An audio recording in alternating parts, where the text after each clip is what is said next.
தொடர்ச்சியாக தியானித்துக் கொண்டிருக்கிறோம். And especially we are dealing the gospel. அதுல குறிப்பாக இந்த சுவிசேஷத்தை குறித்து தியானித்துக் கொண்டிருக்கிறோம். When it comes to gospel, we all know that it's a fivefold gospel. இந்த சுவிசேஷம் நாம் எல்லாரும் அறிந்திருக்கிறபடி இது 5 சாராம்சம் கொண்ட சுவிசேஷம். It's a sinless birth of Jesus Christ. இயேசுவின் பாவமில்லாத வாழ்வு And a sinless life of Jesus Christ. மன்னிக்கவும், இயேசுவின் பாவமில்லாத பிறப்பு, இரண்டாவதாக இயேசுவின் பாவமில்லாத வாழ்வு. And Jesus became a ransom for our sins and he died. நம்முடைய பாவங்களுக்காக அவர் பரிகாரமாகி அவர் மரித்தார். And not only that, he raised from the dead and ascended to heaven and seated at the right hand of the Father and interceding for you and me as a high priest. அது மாத்திரமல்லாமல் அவர் மரித்தெழுந்து மூன்றாம் நாள் உயிர்த்தெழுந்து பரமேறினார். இன்றும் தேவனுடைய வலது பாரிசத்தில் வீற்றிருந்து நமக்காக பரிந்து பேசிக் கொண்டிருக்கிறார். And one day he is going to return as a judge. And if you believe the gospel and if you repent and you get the forgiveness of sin, then you will have eternal life. ஒரு நாள் அவர் நிச்சயமாக நியாயாதிபதியாக திரும்ப வரப்போகிறார். வரக்கூடிய அன்று நாம் என்ன செய்ய வேண்டும் என்றால், நம்முடைய பாவங்களை அறிக்கையிட்டு மனம் திரும்பி பாவ மன்னிப்பின் நிச்சயத்தை நாம் பெற்றுக்கொள்ள வேண்டும். அப்படி பெற்றுக்கொண்டு தேவனுக்கு பிரியமான அவருடைய வசனத்துக்கு ஏற்ற ஒரு வாழ்க்கை நாம் வாழும்போது அதை பெற்றுக்கொள்ள முடியும். This is what we have been studying. இதைதான் நாம் தொடர்ச்சியாக தியானிக்கிறோம். Especially now we are dealing the sinless life of Jesus Christ. இப்பொழுது இயேசு கிறிஸ்துவின் இந்த பாவமில்லாத வாழ்க்கை குறித்து தியானித்துக் கொண்டிருக்கிறோம். How did he live a sinless life? எப்படி இந்த பாவமில்லாத வாழ்க்கையை அவர் வாழ்ந்தார்? And when you look at 1 Peter chapter 2 verse 21, Peter said you need to follow the footsteps of Jesus Christ. பேதுரு சொல்லும்போது 1 பேதுரு 2ஆம் அதிகாரம் 21வது வசனத்துல நாம் இயேசு கிறிஸ்துவின் அடிச்சுவடுகளை பின்பற்ற வேண்டும் என்று கூறுகிறார். So when we study the life of Jesus Christ, there are so many things which we need to learn, which we need to adopt, which we need to practice. ஆகவே இயேசு கிறிஸ்துவின் வாழ்க்கையை நாம் பார்க்கும்போது அவருடைய வாழ்க்கையிலிருந்து நாம் கற்றுக்கொள்ளவும் அவருடைய வாழ்க்கையில் காணப்பட்ட நிறைய காரியங்களை நம்ம வாழ்க்கையில பின்பற்றவும் வேண்டியது மிக முக்கியம். So we studied like how did Jesus obey?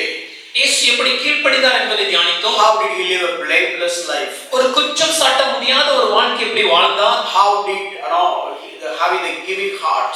எப்படி கொடுக்கிற இருதயம் அவருக்கு இருந்தது? And now we are studying how did he face the temptation? அதை தொடர்ந்து எப்படி அவர் சோதனைகளை சந்தித்தார் என்பதை இப்பொழுது தியானித்துக் கொண்டிருக்கிறோம். And we look at the temptation, Jesus' mind was full of scriptures. இந்த சோதனைகளை அவர் மேற்கொள்வதற்கான காரணம் என்னன்னா, அவருடைய மனம் முழுவதும் தேவனுடைய வார்த்தையினால் நிறைந்திருந்தது. So what are the things that we need to think?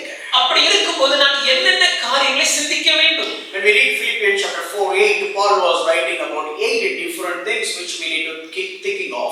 பிலிப்பியருக்கு எழுதின நிருபம் 4ஆம் அதிகாரம் 8வது வசனத்தை பார்க்கும்போது பவுலடிகளார் 8 விதமான காரியங்களை எழுதி இவைகளையே சிந்தித்துக் கொண்டிருங்கள் என்கிறார். We started dealing one by one. அதுல ஒன்றொன்றாக தியானிக்க ஆரம்பித்தோம். But we understand that it is hard to always have all these things in our mind. எப்பொழுதுமே இந்த காரியங்களை குறித்து சிந்தித்துக் கொண்டிருப்பது ஒரு கஷ்டமான காரியம்ங்கிறது நமக்கு தெரியுது. And then we study the context of that passage and find out how to get the maturity in our Christian life. அப்படின்னா இப்படிப்பட்ட சிந்தனை உடைய ஒரு தேறின கிறிஸ்தவனாக நான் வாழ வேண்டும் என்றால் என்ன செய்வதுன்னு யோசிக்கும் போது அந்த வசனத்துடைய பின்னணி அதனுடைய முன்னாடி இருக்கிற வசனங்களை என்ன எழுதியிருக்கிறது என்பதை தியானித்து பார்க்க நாம் ஆரம்பித்தோம். When we read Philippians chapter 4:2, 4, 4, 4, 5 and 6. பிலிப்பியர்கள் 4ஆம் அதிகாரம் 2, 4, 5, 6 வசனங்களை பார்க்கும்போது so we understand that we need to have oneness. நமக்குள்ள ஒரு மனம் இருக்க வேண்டும் என்று கற்றுக்கொண்டோம். We need to have joy. நமக்கு சந்தோஷம் இருக்க வேண்டும். And to have the moderation, the humble heart. ஒரு சாந்த குணம், ஒரு தாழ்மையுள்ள இருதயம் இருக்க வேண்டும். Having the attitude of the Lord is at hand. எப்பொழுதுமே தேவனின் பட்சத்தில் இருக்கிறார் என்ற சிந்தனை இருக்க வேண்டும். Do not worry. கவலைப்படாமல் இருக்க வேண்டும். And have a heart of gratitude. ஒரு நன்றி உணர்வு இருதயத்தில் இருக்கணும். So that's what we've been dealing, the heart of gratitude. நன்றி உணர்வுள்ள இந்த இருதயத்தை குறித்து நாம் தியானித்துக் கொண்டிருக்கிறோம். So when it comes to that, we understood the connection between the worry and thanksgiving and the peace of God. இதை குறித்து நாம் பார்க்கும்போது நம்முடைய கவலைக்கும் தேவனுக்கு நன்றி சொல்கிற இருதயத்திற்கும் தேவனுடைய சமாதானத்திற்கும் இடையேயான தொடர்பை நாம் புரிந்து கொண்டோம். So that's what we are studying now. அதுதான் இப்போ நாம தியானித்துக் கொண்டிருக்கிறோம். So today I'm going to continue on the peace of God and then we are going to the other attributes, one of the 8 attributes. இன்றைக்கு தேவனுடைய சமாதானத்தை குறித்து நான் உங்களோட பகிர்ந்து கொள்ள போகிறேன். அதை தொடர்ந்து நம்ம அந்த 8 காரியங்கள்ல அதுக்கு அடுத்து இருக்கக்கூடிய ஒரு காரியத்தை நாம் பார்க்க போறோம். So let's look at Philippians chapter 4 verse 6 and 7. உங்கள் வேதங்களை பிலிப்பியர்கள் நிருபம் 4ஆம் அதிகாரம் 6, 7 வசனங்களை திருப்பிக் கொள்ளுங்கள். Do not be anxious anxious about anything, but in everything by prayer and supplication with thanksgiving, let your request be made known to God. நீங்கள் ஒன்றுக்கும் கவலைப்படாமல் எல்லாவற்றையும் குறித்து உங்கள் விண்ணப்பங்களை ஸ்தோத்திரத்தோட கூடிய ஜெபத்தினாலும் வேண்டுதலினாலும் தேவனுக்கு தெரியப்படுத்துங்கள். And the 7th verse. 7வது வசனம். And the peace of God which surpasses all understanding will guard your hearts and your minds in Christ Jesus. அப்பொழுது எல்லா புத்திக்கும் மேலான தேவ சமாதானம் உங்கள் இருதயங்களையும் உங்கள் சிந்தனைகளையும் கிறிஸ்து இயேசுவுக்குள்ளாக காத்துக்கொள்ளும். If you read that pattern, இந்த பகுதியோட அந்த தொடர்ச்சி நீ வாசிச்சீங்கன்னா, do not worry, கவலைப்படாமல், then only you will be able to give, then you will be able to have a heart of gratitude and you give thanksgiving. அப்படி கவலைப்படாமல் இருந்தால் மாத்திரமே நம்ம இருதயத்துல ஒரு நன்றியுணர்வு இருக்கும், தேவனுக்கு ஸ்தோத்திரம் செலுத்த முடியும். Then you will enjoy the peace beyond your understanding. அப்படி இருக்கும்போது எல்லா புத்திக்கும் மேலான தேவ சமாதானம் நமக்கு காணப்படும். So if you are not able to enjoy the peace of God, then you need to check, am I a person of gratitude? ஒருவேளை என் வாழ்க்கையில ஆண்டவரே உம்முடைய சமாதானத்தின் தேவ சமாதானத்தை வாழ்க்கையில் அனுபவிக்க முடியலையே நீங்க நினைச்சீங்கன்னா, நாம் செய்ய வேண்டிய காரியம் என்னவென்றால், நான் ஒரு தேவனுக்கு நன்றி சொல்கிற இருதயம் உடைய ஒரு மனிதனாக இருக்கிறேனா என்று சோதித்து பார்க்க வேண்டும். If you think that okay, yes, I am not a person of gratitude, then you need to understand you are the person of worry.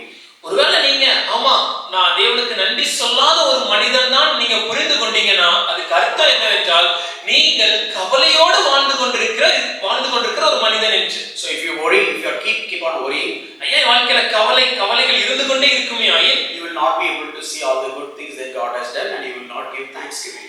தேவனானவர் என் வாழ்க்கையில் செய்த சகலவித நன்மைகளையும் நான் காணாமல் இல்ல கண்டுகொள்ளாமல் அதை கவனிக்காம தொடர்ந்து தேவனுக்கு நன்றி சொல்லாமல் காணப்படுவேன். So you will not have a peace of God. அப்படிப்பட்ட நேரத்துல என் இருதயத்துல தேவ சமாதானம் இல்லாமல் இருக்கும். So this is what we have been dealing. இதெல்லாம் நாம் தியானித்துக் கொண்டிருக்கிறோம். So today I am going to talk about the same topic but little bit different angle. இன்னைக்கு இதே பகுதியை வேறொரு கண்ணோட்டத்துல உடன் பகிர்ந்து கொள்கிறேன். I said last week when it comes to peace, how many things I have told? கடந்த வாரம் இந்த சமாதானத்தை குறித்து வேதத்துல எத்தனை விதமான காரியங்கள் இருக்கு என்று உங்கள்ட்ட சொன்னேன். Really? So what are they? Peace of God, peace from God, peace with God. Super. சரி முடிச்சலாம் நினைக்கிறேன். Okay. இன்னைக்கு அதே தான் சொல்ல போறேன். இன்றும் இந்த 4 காரியங்களை தேவன் தருகிற சமாதானம், தேவனோடு நமக்கு இருக்கிற சமாதானம், தேவனுடைய சமாதானத்தின் தேவன், இந்த 4 காரியங்களை நம்ம பார்க்க போறோம். So the first one is peace from God. தேவன் நமக்கு அளிக்கிற சமாதானம். When you read many epistles of Paul was writing as a part of greetings. You get peace from God. நம்ம பவுலடிகளார் எழுதின अनेक நிருபங்களை வாசிப்போம் என்றால், பவுலடிகளார் ஒரு வாழ்த்துதல் சொல்லும்போது சபையாரே தேவன் தருகிற இந்த சமாதானம் உங்களுக்கு இருப்பதாக சொல்லி வாழ்த்துகிறார். And when you look at the conclusion of the epistle, you can see that the peace of God be with you. அந்த நிருபத்தோட முடிவுல நாம் பார்த்தோம்னா தேவ சமாதானம் உங்களிடத்துல காணப்படுவதாக சொல்லி அவர் முடிக்கிறார். So then in between we have two things. அதுக்கு கீழ 2 காரியங்களை நம்ம பார்த்தோம். Peace with God and peace of God. தேவனோடு நமக்கு இருக்கிற சமாதானம், தேவனுடைய சமாதானம் இல்ல தேவ சமாதானம். These two things are very interrelated. இந்த 2 காரியங்களும் ஒன்றோடு ஒன்று தொடர்புடையது. You cannot get peace of God if you are not having peace with God. என் வாழ்க்கையில தேவ சமாதானம் இருக்கணும் நான் விரும்பினேன்னா, தேவனோடு எனக்கு சமாதானம் இல்லை என்றால் எனக்கு அந்த தேவ சமாதானம் வாழ்க்கையில் இருக்காது. So what is do I have peace in my life? என் வாழ்க்கையில் சமாதானம் இருக்கிறதா? So if you don't have peace, then check have you got the peace with God? ஒருவேளை என் வாழ்க்கையில சமாதானம் இல்லை என்று நீங்கள் நினைத்தீர்கள் என்றால் கொஞ்சம் சோதிச்சு பாருங்க, உங்களுக்கு தேவனோடு சமாதானம் இருக்கிறதா? Have you all got peace with God? யாருக்காவது ஆண்டவரோட பிரச்சனை இருக்காங்க? Do you have any strife between you and God? உங்களுக்கும் தேவனுக்கும் இடையே ஏதேனும் தடுப்பு சுவர் காணப்படுகிறதா? How did you get the peace? இல்ல இந்த தேவனோடு இருக்கிற அந்த சமாதானம் எனக்கு எப்படி கிடைக்கும்? எப்படி கிடைச்சது? நான் கேக்குற கேள்வி உங்களுக்கு புரியலன்னு நினைக்கிறேன். Let me put it this way. நான் இப்படியாக சொல்கிறேன். That கொஞ்சம் ஆழமா நான் உங்களுக்கு சொல்ல போறேன். more you get the confidence that you are in peace with God, that will help you to have the peace which you cannot even understand. தேவனோடு எனக்கு இருக்கிற சமாதானத்தை குறித்த நம்பிக்கை, அந்த உணர்வு எனக்கு அதிகமாக தான் என்னால எல்லா புத்திக்கும் மேலான அந்த தேவ சமாதானத்தை வாழ்க்கையில காண முடியும். So let's park our subject sometime and let's look at one particular chapter in the Bible. Turn to book of Romans chapter 5. நம்ம தியானித்துக் கொண்டிருக்கிற பகுதியை கொஞ்சம் ஒரு ஒதுக்கி வைத்துட்டு ஒரு வேத பகுதியை, ஒரு அதிகாரத்தை பார்க்க போறோம். உங்கள் வேதங்களை ரோமர் 5வது அதிகாரத்துக்கு திருப்பிக் கொள்ளுங்கள். One of the most important chapter in the Bible. வேதத்தில் மிக முக்கியமான ஒரு அதிகாரம் இது. So this is talking about the whole story. இந்த முழு கதையுமே நம்ம இந்த வேத பகுதியில நம்மளால பார்க்க முடியும். So if you look at Romans chapter 5 verse 1, ரோமர் 5வது அதிகாரம் 1வது வசனத்தை நீங்கள் பார்க்கும். this is talking about you have the peace with God. தேவனோடு எனக்கு இருக்கிற சமாதானத்தை குறித்து அது பேசுகிறது. So what does it mean? அப்படின்றால் அதுக்கு அர்த்தம் என்ன? So this peace is something like there is a strife between somebody and now they got the peace. இதுக்கு அர்த்தம் என்னன்னா, ஒருவரோடு எனக்கு ஒரு பிரச்சனை இல்ல, ஒரு பிரிவினை இருந்தது, இப்போ அது தகர்ந்து எனக்கு ஒரு சமாதானம் உண்டாயிற்று. So there is a problem with man and God. தேவனுக்கும் மனிதனுக்கும் இடையே ஒரு பிரச்சனை காணப்பட்டது. So that is what we have discussed on the the Christmas Eve. அதை குறித்து தான் நம்மளுடைய கிறிஸ்துவ ஆராதனையில நாம் தியானித்தோம். So we said Emmanuel. Emmanuel என்பவர். What do you mean by Emmanuel? அதனுடைய அர்த்தம் என்ன? God is with us. தேவன் நம்மோடு இருக்கிறார். Is it possible? ஐயா, அது சாத்தியமா? Can you have God along with you and you can live a peaceful life in this world? இந்த உலகத்துல நீங்கள் வாழும்போது தேவன் உங்கள் பட்சத்தில் உங்களோடு இருக்கும்போது அது சாத்தியமா? இல்ல அப்படி இருந்திருந்தா உங்களால ஒரு ஈஸியான சமாதான வாழ்க்கை வாழ முடியுமா? You are soaked in sin. ஐயா, நம் பாவத்திலே தோய்த்து காணப்படும், நிறைந்து காணப்படும். You know only sin and sin alone. நமக்கு தெரிந்தது பாவம் மாத்திரமே. And God is holy. ஆனால் தேவனோ பரிசுத்தர். God is righteous. Our நீதிபரர். And there is a hostility between you and God. நமக்கும் தேவனுக்கும் இடையே ஒரு பிரச்சனை காணப்பட்டது. It seems like a snake is dwelling along with the stork. இது எப்படின்னா ஒரு கீரி பிள்ளையும் ஒரு பாம்பு சேர்ந்து இருக்கிற மாதிரி. It is not possible. அது வாய்ப்பில்லையே. Can a terrible thief and very genuine just police officer can stay together? ஒரு உண்மையான நேர்மையான காவல்துறை அதிகாரியோடு ஒரு மிக கேடான ஒரு திருடன் இணைந்து வாழ முடியுமா? No, it is not possible. அது வாய்ப்பில்லை, சாத்தியமில்லை. In the same way, அதே போல when we claim God is Emmanuel, நாம் தேவனை குறித்து தேவனாகிய நீர் இம்மானுவேல் என்று அழைக்கும் போது the great event of the history is how can these two come together? இந்த உலக வரலாற்றிலே மிக முக்கியமான நாளான இந்த கிறிஸ்து பிறப்புல இந்த ரெண்டு காரியங்களும் எப்படி இணைகிறது? This man is full of sin. மனிதன் முழுமையாக பாவத்தில் இருக்கிறான். And this God is full of righteousness. தேவன் முழுமையாக நீதிபரர். How can these two come together? இருவரும் எப்படி ஒன்றாக முடியும், ஒன்றாக இருக்க முடியும்? Let's look at the Old Testament. நாம் பழைய ஏற்பாட்டை பார்க்கும்போது So now we look at this God is so love. நாம் தேவன் அன்பானவர் என்பதை அறிகிறோம். So now we know that 1 John 4:8, 1 John 4:16, God is love. 1 யோவான் 4வது 8வது வசனமும் 1 யோவான் 4வது 16வது வசனமும் நமக்கு விளக்குகிறது, தேவன் அன்பாகவே இருக்கிறார். Let's look at the flashback a little bit. ஆகவே இதுக்கு முன்னாடி என்ன நடந்துச்சு கொஞ்சம் திரும்பி பார்ப்போம். Come back to the tabernacle. நம்ம ஆசரிப்பு கூடாரத்திற்கு வருவோம். High priest. அங்க பிரதான ஆசாரியரை அறிந்திருக்கிறோம். Very special person in the entire Israel congregation. அந்த முழு இஸ்ரேல் ஜனத்திலே மிக முக்கியமானவர் இந்த பிரதான ஆசாரியர். Not only that person, அந்த நபர் மாத்திரமல்ல, the entire tribe has become so special. அந்த முழு கோத்திரமே மிகவும் குறிப்பிடத்தக்க சிறப்பம்சம் உடையது. Because they are pastoral tribe. ஏனென்றால் அவர்கள் போதக ஊழியத்தை செய்தவர்கள். So everybody is respecting, everybody is honoring, everybody giving enough reverence towards the family of Aaron. ஆகவே எல்லா மனிதர்களுமே இந்த ஆரோனுடைய குடும்பத்தாரை பார்க்கும்போது ஒரு கனத்தையும் மரியாதையும் கொடுத்தனர். Because they are a priest family. ஏனென்றால் அது ஆசாரிய குடும்பம். They got the priesthood. ஆசாரியத்துவத்தை பெற்றுக்கொண்டனர். For what? எதற்கு? To connect with God. தேவனோடு இணைவதற்காக. To connect the people with God. இல்ல ஜனங்களை தேவனோடு கொண்டு வந்து இணைப்பதற்காக. The one who is standing in between God and the man. மனிதனுக்கும் தேவனுக்கும் இடையே நிற்கிற ஒரு மத்தியஸ்தராக இவர்கள் செயல்பட்டார்கள். The only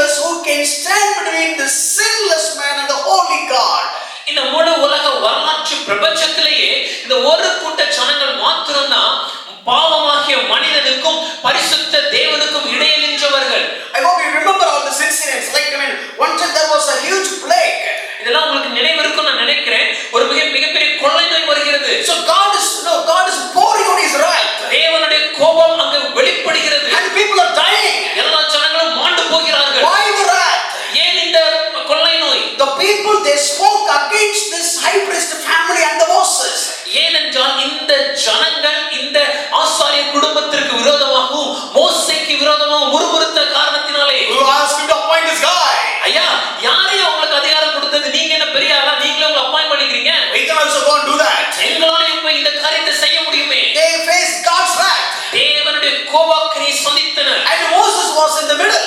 மோசே அவர்கள் நடுவில் நிற்கிறார். And people are dying just one by one. The plague is just on. அந்த கொள்ளை நோய் வர ஆரம்பிக்கிறது. ஜனங்கள் ஒவ்வொருத்தராக மடிந்து கொண்டிருக்கிறார்கள். And Moses asked Aaron, மோசே ஆரோனை நோக்கி, Aaron, go and put the incense and just show the there's no incense before God. ஆரோனே வெகு விரைவாக சென்று தூப கலசத்தை எடுத்து தேவனுக்கு முன்பாக தூபம் காட்டு. So this guy was running. Aaron ஓடி போகிறான். God is just slaughtering his people. தேவன் தம்முடைய ஜனங்கள் மேல் கொள்ளை நோய் வாதிக்க பண்ணுகிறார். And the people doesn't have a hope. இப்பொழுது ஜனங்களுக்கு ஒரு நம்பிக்கை இல்லை. So they're all dying. ஒவ்வொருத்தராக மடிந்து கொண்டிருக்கிறார்கள். Another group of the people are about to die. இப்போ இன்னொரு கூட்டம் மடிய போகிறார்கள். So now Aaron is coming. இப்பொழுது ஆரோன் வருகிறான். Standing between the living and the dead. மரித்தோருக்கும் ஜீவனுள்ளோருக்கும் இடையிலே நின்று, When Aaron came, ஆரோன் வந்தபோது the plague was stopped. கொள்ளை நோய் நின்று போனது. Aaron was standing between the living and the dead. Aaron மரித்தோருக்கும் ஜீவனுள்ளோருக்கும் இடையே நின்றான். Wow, Aaron, clap, wonderful. Aaron அற்புதம்யா, சிறப்பு. The moment you came, நீங்க வந்த உடனே we escaped. நாங்க தப்பிச்சிட்டோம். நல்ல வேளை இன்னும் 2 row தாண்டிருச்சா எங்க ஃபேமிலி காலியா இருக்கும். Thank God, if the plague had continued for a couple of more rows, our family would have been perished. So you on time, Aaron. You saved my family. ஆரோனே நல்ல வேளை நேரத்துக்கு வந்தனால என் குடும்பம் தப்பிச்சிச்சு. So maybe everybody is looking like Aaron was like the lifesaver. எல்லாரும் அன்னைக்கு பார்க்கும்போது ஆரோனை என் குடும்பத்தை காப்பாற்றினவர் நீங்க தான் நினைச்சிருப்பாங்க. Even though those people are still having stiff neck, but still on that moment Aaron was like a savior. ஒருவேளை தொடர்ந்து அதன் பின்பும் அந்த ஜனங்கள் வணங்கா கழுத்துடையவர்களாய் காணப்பட்டாலும் அந்த சமயம் இந்த சம்பவம் நடந்த சூழ்நிலையில ஆரோன் இவர்களுக்கு காப்பாற்றுகிற கதாநாயகனாக காணப்பட்டிருப்பார். Hypothetical situation. ஒரு கற்பனையா சொல்றேன். On that night Aaron went to bed. ஒருவேளை அன்று இரவு ஆரோன் உறங்க செல்லும்போது hearing all the thanks, எல்லாரும் அவனுக்கு சொன்ன நன்றிகளோடு, சும்மா கற்பனையா சொல்றேன், பைபிள் எங்க இருக்கு கேட்காதீங்க. just for understanding, don't expect, don't check where it is there in the Bible. See, nowadays even pastors, when they are saying something and even it is about to happen, no, sometimes if you are on the rainy day, rain is about to come and you say rain will come and rain has come. ஒருவேளை இன்னைக்கு சில நேரங்கள்ல போதகர்களா இருக்கும்போது ஏதோ ஒன்று நடக்கிற காரியத்தை நாம சொல்லிடுறோம். சில நேரம் மழை காலமா இருந்தா மழை வருது சாதாரணம், அப்போ நம்ம மழை வரும்னு சொல்றோம். அப்படி நடந்தோட டமால் pastor தூக்கிடுறாங்க. And moment it happens we think, okay, the pastor is a prophet and we raise him so much. Oh sorry, prophet னு சொல்லிடுறோம், sorry prophet, they are not just uplifting him and they are not just celebrating him. அந்த போதகரோட தீர்க்கதரிசி நினைக்கிறோம், அவரை நம்ம கொண்டாடி கொண்டிருக்கிறோம். அது அன்னைக்கு மழை பெய்யுங்கிற முந்தா நாளே சொல்லியிருந்தாங்க. But you know the rain, there was a forecast even the previous day that it is going to be there. So everybody is celebrating, no, the pastors. இப்போ எல்லாரும் இப்படி போதகரை நம்ம கொண்டாடி கொண்டிருக்கிறோம். And we put it in YouTube. உடனே அதை நம்ம YouTubeல போடுறோம். And make it as a trend. அதை நம்ம ஒரு பேச்சு பொருளா மாத்துறோம். Wow, such a great anointed pastor, he said and rain has come. ஐயா எவ்வளவு அருமையான அபிஷேகம் பண்ணப்பட்ட போதகர் இவர், அவர் சொன்ன உடனே மழை வந்துருச்சு. Technology may change. ஐயா அறிவியல் மாறலாம், medium may be changing, கொடுக்கிற வழிமுறைகள் மாறலாம், but people are the same. ஆனா ஜனங்கள் எப்பவுமே ஒரே மாதிரி தான். No, remember when Paul and Barnabas, when they went to Iconium, Lystra, and when he has healed a person, and immediately they celebrated them, Paul and Barnabas as gods. நம்ம வேதத்துல பார்க்கும்போது அப்போஸ்தலர் நடவடிக்கைகள்ல பவுலும் பர்னபாவும் ஐகோனியம் லீஸ்திரா பட்டணங்களுக்கு சென்று அங்க ஒரு மனிதனை சுகமாக்குன உடனே அந்த ஜனங்கள் எல்லாரும் ஐயா தேவர்கள் வந்துட்டாங்கன்னு சொல்லி பவுலையும் பர்னபாவையும் நினைச்சாங்க. One person has got healed. ஒரு மனிதன் சுகம் பெற்றான். Not raised from dead. மரித்தோரிலிருந்து ஒரு எழுப்பல, just got healed. சுகம் கிடைத்தது. They lifted Paul. உடனே பாலை தூக்கிட்டாங்க. And they said, okay, this is the God, Jesus. உடனே சொல்லிட்டாங்க ஐயா இவர் Jupiter. I know they started not just giving the sacrifice and everything. உடனே அவருக்கு முன்னாக பலியிட ஆரம்பிச்சிட்டாங்க. Having this concept in your mind, இந்த காரியங்களை உங்க மனதில் பின்னணியில வைத்து what would have happened on that day for Aaron? அந்த நாள்ல ஆரோனை இந்த ஜனங்கள் எப்படி பார்த்திருப்பாங்க, என்ன நடந்திருக்கும்? If I were there, ஒரு நான் அந்த நேரத்துல இருந்திருந்தேனா, Aaron, if you are in election, you will be the chief minister. ஆரோனே வருகிற தேர்தல்ல நீங்க நின்னீங்கன்னா நீங்க தான் ஐயா முதலமைச்சர். If Sin would have been there, ஒருவேளை செல்வனாகிய நான் இருந்திருந்தேன்னா what is chief minister? No, if you are in there, we will make us a president. ஐயா என்னைய முதலமைச்சர் நீங்க வாங்க ஆரணும் உங்களை ஜனாதிபதியா வச்சிடுறோம். He knows much more politics than me. That's what I said. Correct. So I said, yes, whatever you say is right. அப்போ நீங்க சொன்னபடியே பண்ணிடலாம் ஐயா அப்படி சொல்லிடுவோம். Even he can now propose he will become a next chief minister. No, ask him later. Translate no. இல்ல அடுத்து வரக்கூடிய தேர்தல்ல யார் முதலமைச்சர் ஆகிறாங்க சும்மா அரசியல் அலசி பார்த்தாலே நம்மளுக்கே தெரிஞ்சிடும். நம்ம சொல்லிடலாம். எனக்கு தெரியாது. Okay, so but if I were there, I would have said, Aaron, you will be my next, prime minister. ஒருவேளை நான் அங்க இருந்திருந்தேன்னா ஒரு ஐயா இருந்தா ஏசு ஆரோனே நீங்க அடுத்த பிரதம மந்திரியா கூட இருக்கலாமே. And Moses would have been there. ஒரு மோசே இருந்திருப்பாரு. Moses, that's okay. You also come, bro. You're a deputy chief minister. மோசே உங்களை விட்டு நீங்களும் வாங்க உங்களுக்கு துணை முதலமைச்சர் பதவி கொடுத்துறோம். இன்னும் ரெண்டு பேர் வந்தா ஏதோ பேர் போட்டு கொடுத்துடலாம் எல்லாத்துக்கும் வாங்க. And if two more other people will give some assistance, associate something. On that day, Aaron was just lying on his bed. அந்நாள்ல ஆரோன் ஒருவேளை உறங்குவதற்கு படுக்கையில் இருந்தாருன்னா Everybody was celebrating Aaron. எல்லாரும் ஆரோனை கொண்டாடி கொண்டிருக்கிறாங்க. Next day, அடுத்த நாள், maybe it is a day of atonement. அது ஒரு நாள் ஒருவேளை பாவ நிவாரண பலி செலுத்துகிற நாளா இருந்துச்சு. Aaron has to go to he has to go inside the tabernacle and do the atonement for the people. Aaron பிரதான ஆசாரியனாகிய ஆரோன் அந்த ஆசரிப்பு கூடாரத்திற்குள்ளே பிரவேசித்து ஜனங்களுக்காக அவர் பலி செலுத்த வேண்டும் அவருடைய பாவங்களுக்காக. So yesterday, he was like a savior. நேற்றைய தினம் ஆரோன் அந்த ஜனங்களுக்கு ஒரு இரட்சகர் மாதிரி இருந்தார். God stopped the plague when God saw Aaron in the middle. தேவன் அந்த வாதை எப்ப நிறுத்தினார் என்றால் அந்த ஜனங்களுக்கு மத்தியில ஆரோனை பார்த்தபோது. So now today Aaron had that mindset. இப்போ அந்த எண்ணம் ஆரோனுடைய மனதில் இருந்துச்சு. Now he said, I know this God. எனக்கு இந்த தேவனை தெரியுமே. Hey guys, you know what happened yesterday? ஜனங்களே நேத்து நடந்த ஞாபகம் இருக்கா? The moment I came, நான் வந்த உடனே plague stopped. வாதை நின்னுடுச்சு. And you got your life. உங்க ஜீவனை நீங்க பெற்றுக்கொண்டீங்க. I'm going to meet that God. I am so closer to God. இன்னைக்கு அந்த தேவனை நான் பார்க்க போறேன். நான் தேவனுக்கு ரொம்ப நெருங்கிய நண்பன். The moment I came, he stopped. You see that, right? நீங்க நல்லா பாத்தீங்கல்ல நான் வந்த உடனே வாதை நின்னுடுச்சுல. If Aaron had that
இல்ல நோவாவை விட்டுட்டோ பழைய ஏற்பாட்டு பரிசுத்தவான்களை விட்டுட்டுலாம் சொல்லல. அவர் சொல்லும்போது அனைவரும் பாவம் செய்து தேவ மகிமை அற்றவர்களானோம். ஏகமாய் கெட்டு போனார்கள். Everybody have gone and wretched in sin. That is including everybody. அது எல்லாருக்கும் பொருந்தும். Everybody was the sinner. எல்லாரும் பாவிகளா இருந்தோம். Nobody can go to God. யாராலும் தேவனிடத்தில் நேரடியாக செல்ல முடியாது. Nobody has the peace with God. யாருக்கும் ஒரு மனிதருக்கும் தேவனோடு சமாதானம் இல்லை. And now, ஆனா இப்போ through the cross, சிலுவையின் மூலமாக God made the mankind have peace with the great God. தேவனே இந்த மனிதனை தேவனோடு இருக்கிற அந்த சமாதானத்திற்கு ஏற்புடையவனாக மாற்றி விட்டார். If Aaron didn't do the atonement process for him and enter into the holy of holy, he will die. ஒருவேளை ஆரோன் தன் பாவங்களுக்காக தன்னை சுத்திகரிப்பதற்கான பாவ பலியை செலுத்தாமல் மகா பரிசுத்த ஸ்தலத்துக்குள்ள பிரவேசித்தார்னா அவர் உடனடியாக மரித்து போவார். Not only Aaron, ஆரோன் மாத்திரம் இல்ல, anybody in the world. இந்த உலகத்துல இருக்கிற யாரா இருந்தாலும் If you are a sinner, நீங்கள் பாவியா இருப்பீர்களேனா you don't have access and you don't have peace with God. தேவனிடத்தில் நெருங்கி சேர்வதற்கும் தேவனோடு இருக்கிற சமாதானமும் உங்களிடத்துல இல்லாம தான் சார் இருக்கும். The entire chapter Romans 1. Roman 1 அதிகாரத்தை நாம் பார்க்கும்போது Paul is just naming the truth. All the Gentiles are sinners and eligible for the wrath of God. Pavul இந்த சத்தியத்தை ஆணித்தரமாக சொல்கிறார். என்ன? அனைத்து புறச்சாதிகளும் பாவிகளானார்கள், தேவ கோபாக்கினைக்கு பாத்திரவான்களானார்கள். And when you come to Romans chapter 2, அதே ரோமர் 2 அதிகாரத்தை he said, பார்க்கும்போது all Jews, you are also like sinners and deserve for the wrath of God. அனைத்து யூதர்களுமாகிய நீங்களும் பாவிகளானீர்கள், நீங்கள் பாவிகளால் ஆனபடியினாலே தேவ கோபாக்கினைக்கு பாத்திரவான்களானீர்கள். And the third chapter, 3 அதிகாரம், all are sinners, அனைவரும் பாவம் all செய்தார்கள், are eligible to have the wrath of God. அனைவரும் தேவ கோபாக்கினைக்கு தகுதியாக மாறிவிட்டார்கள். So in that perspective, just put yourself and imagine. இப்படிப்பட்ட ஒரு சூழ்நிலையில நீங்க உங்களை வச்சு கொஞ்சம் கற்பனையா யோசிச்சு பாருங்க. Your greatest enemy in the world is God. இப்படிப்பட்ட சூழ்நிலையில் இந்த உலகத்திலே எனக்கு காணப்படுகிற மிகப்பெரிய எதிரி யாருன்னா தேவன். And for God, the greatest ever enemy for God is not the devil, but the humankind. அதே போல் தேவனானவருக்கும் அவருக்கு முன்பாக நிற்கிற மிகப்பெரிய எதிரி இல்ல சத்ரு யாருன்னா பிசாசு அல்ல, அது மனிதன். This enmity has been removed in the cross. இந்த பிரிவினையை பகையை தேவன் சிலுவையிலே தகர்த்து விட்டார். In that cross, this enmity, this hostility has been removed and Jesus made peace with God. இந்த சிலுவையின் மூலமாக இயேசுவானவர் நமக்கும் தேவனுக்கும் இடையே காணப்பட்ட இந்த பிரிவினையாகிய சுவரை தகர்த்து தேவனோடு ஒரு சமாதானத்தை உருவாக்கினார். I don't know how many of you got excited about it. நான் சொல்லும்போது உணர்த்தாது உங்களுக்கு இதயத்துல புரியுதுன்னு எனக்கு புரியல. Now, I know you have known this truth for a long time. இந்த சத்தியத்தை பல வருஷமா நாம் அறிந்திருக்கிறோம் எனக்கு தெரியும். But every now and then we need to recollect it. ஆனால் அடிக்கடி இந்த சத்தியத்தை மறுபடியும் நாம் நினைத்து பார்க்க வேண்டும். This is not just the basic, this is the foundation. ஐயா, இது ஏதோ ஒரு சாதாரண முக்கியமான அடிப்படை இல்ல, இது மாத்திரமே அஸ்திபாரம். Every day you and me should remember ஒவ்வொரு நாளும் இதை நினைவில் கொள்ள வேண்டும். who I was, நான் எப்படிப்பட்டிருந்தேன், where I belong to, எதற்கு தகுதியுடையவன், what deserve, no, I deserve for wrath. என் தகுதி தேவ கோபாக்கினை மாத்திரமே. Whether it is you or me, the one who is preaching, அது நீங்களா இருந்தாலும் சரி, இல்ல பிரசங்கிக்கிற நானா இருந்தாலும் சரி, and whoever the greatest man of God, so called greatest man of God, ஆனா இந்த உலகத்துல இவர்தான் மிகப்பெரிய தேவ மனுஷன் அழைக்கிறோமே, அவர் எந்த மனுஷனா இருந்தாலும் சரி, everyone is deserve for the wrath of God. அனைவரும் தேவ கோபாக்கினைக்கு தகுதியானவர்கள், பாத்திரவான்கள். And that wrath has been poured upon Jesus Christ. இந்த தேவ கோபாக்கினையை இயேசுவானவர் மேல் ஊற்றப்பட்டது. And we have got a peace with God. அதன் மூலமாக தேவனோடு நமக்கு சமாதானம் உண்டாகும். So what do you mean by that? அதன் அர்த்தம் என்ன? So when God is looking at my sin, தேவன் என்னுடைய பாவங்களை பார்க்கும்போது it's always shows like an empty, not the slate is clean. அது எப்பொழுதுமே பாவம் இல்லாதவர் போல, அவர் மேல எந்த குற்றம் இல்லாத போல காணப்படுகிறது. So when I look at my past, என்னுடைய எல்லா பாவங்களும் everything அனைத்தும் has been taken care in the cross. சகல பாவத்தையும் இயேசுவானவர் சிலுவையிலே முடித்து விட்டார். So it means I have a problem with God for so many years. இது எப்படி சொல்லலாம்னா எனக்கும் தேவனுக்கும் பல வருடங்களாக ஒரு பிரிவினை காணப்பட்டது. Now we are in a relationship. ஆனா இப்போ ஒரு நல்ல ஒரு உறவு இருக்கு. Now sometimes if husband and wife is getting separated for a long time, ஒரு சில நேரங்கள்ல கணவனும் மனைவியும் பல நாட்களாக அவங்க பிரிந்து இருப்பார்கள். ஆனால் just assume that some dispute and they got separated for a long time. கொஞ்சம் ஒரு புரிவதற்காக ஏதோ ஒரு மனக்கசப்பு நிமித்தமாக ரெண்டு பேருக்கு இடையில ஒரு கசப்பு ஏற்பட்டனால ரொம்ப நாள் பிரிஞ்சு இருக்காங்க. And at one point of time, okay, everything is resolved. ஒரு காலகட்டத்துல அந்த கசப்பெல்லாம் நீங்க எல்லாம் சரியாகி and they are coming back. மறுபடியும் இணைந்து வருகிறார்கள். Then they cannot immediately have that same relationship before the dispute.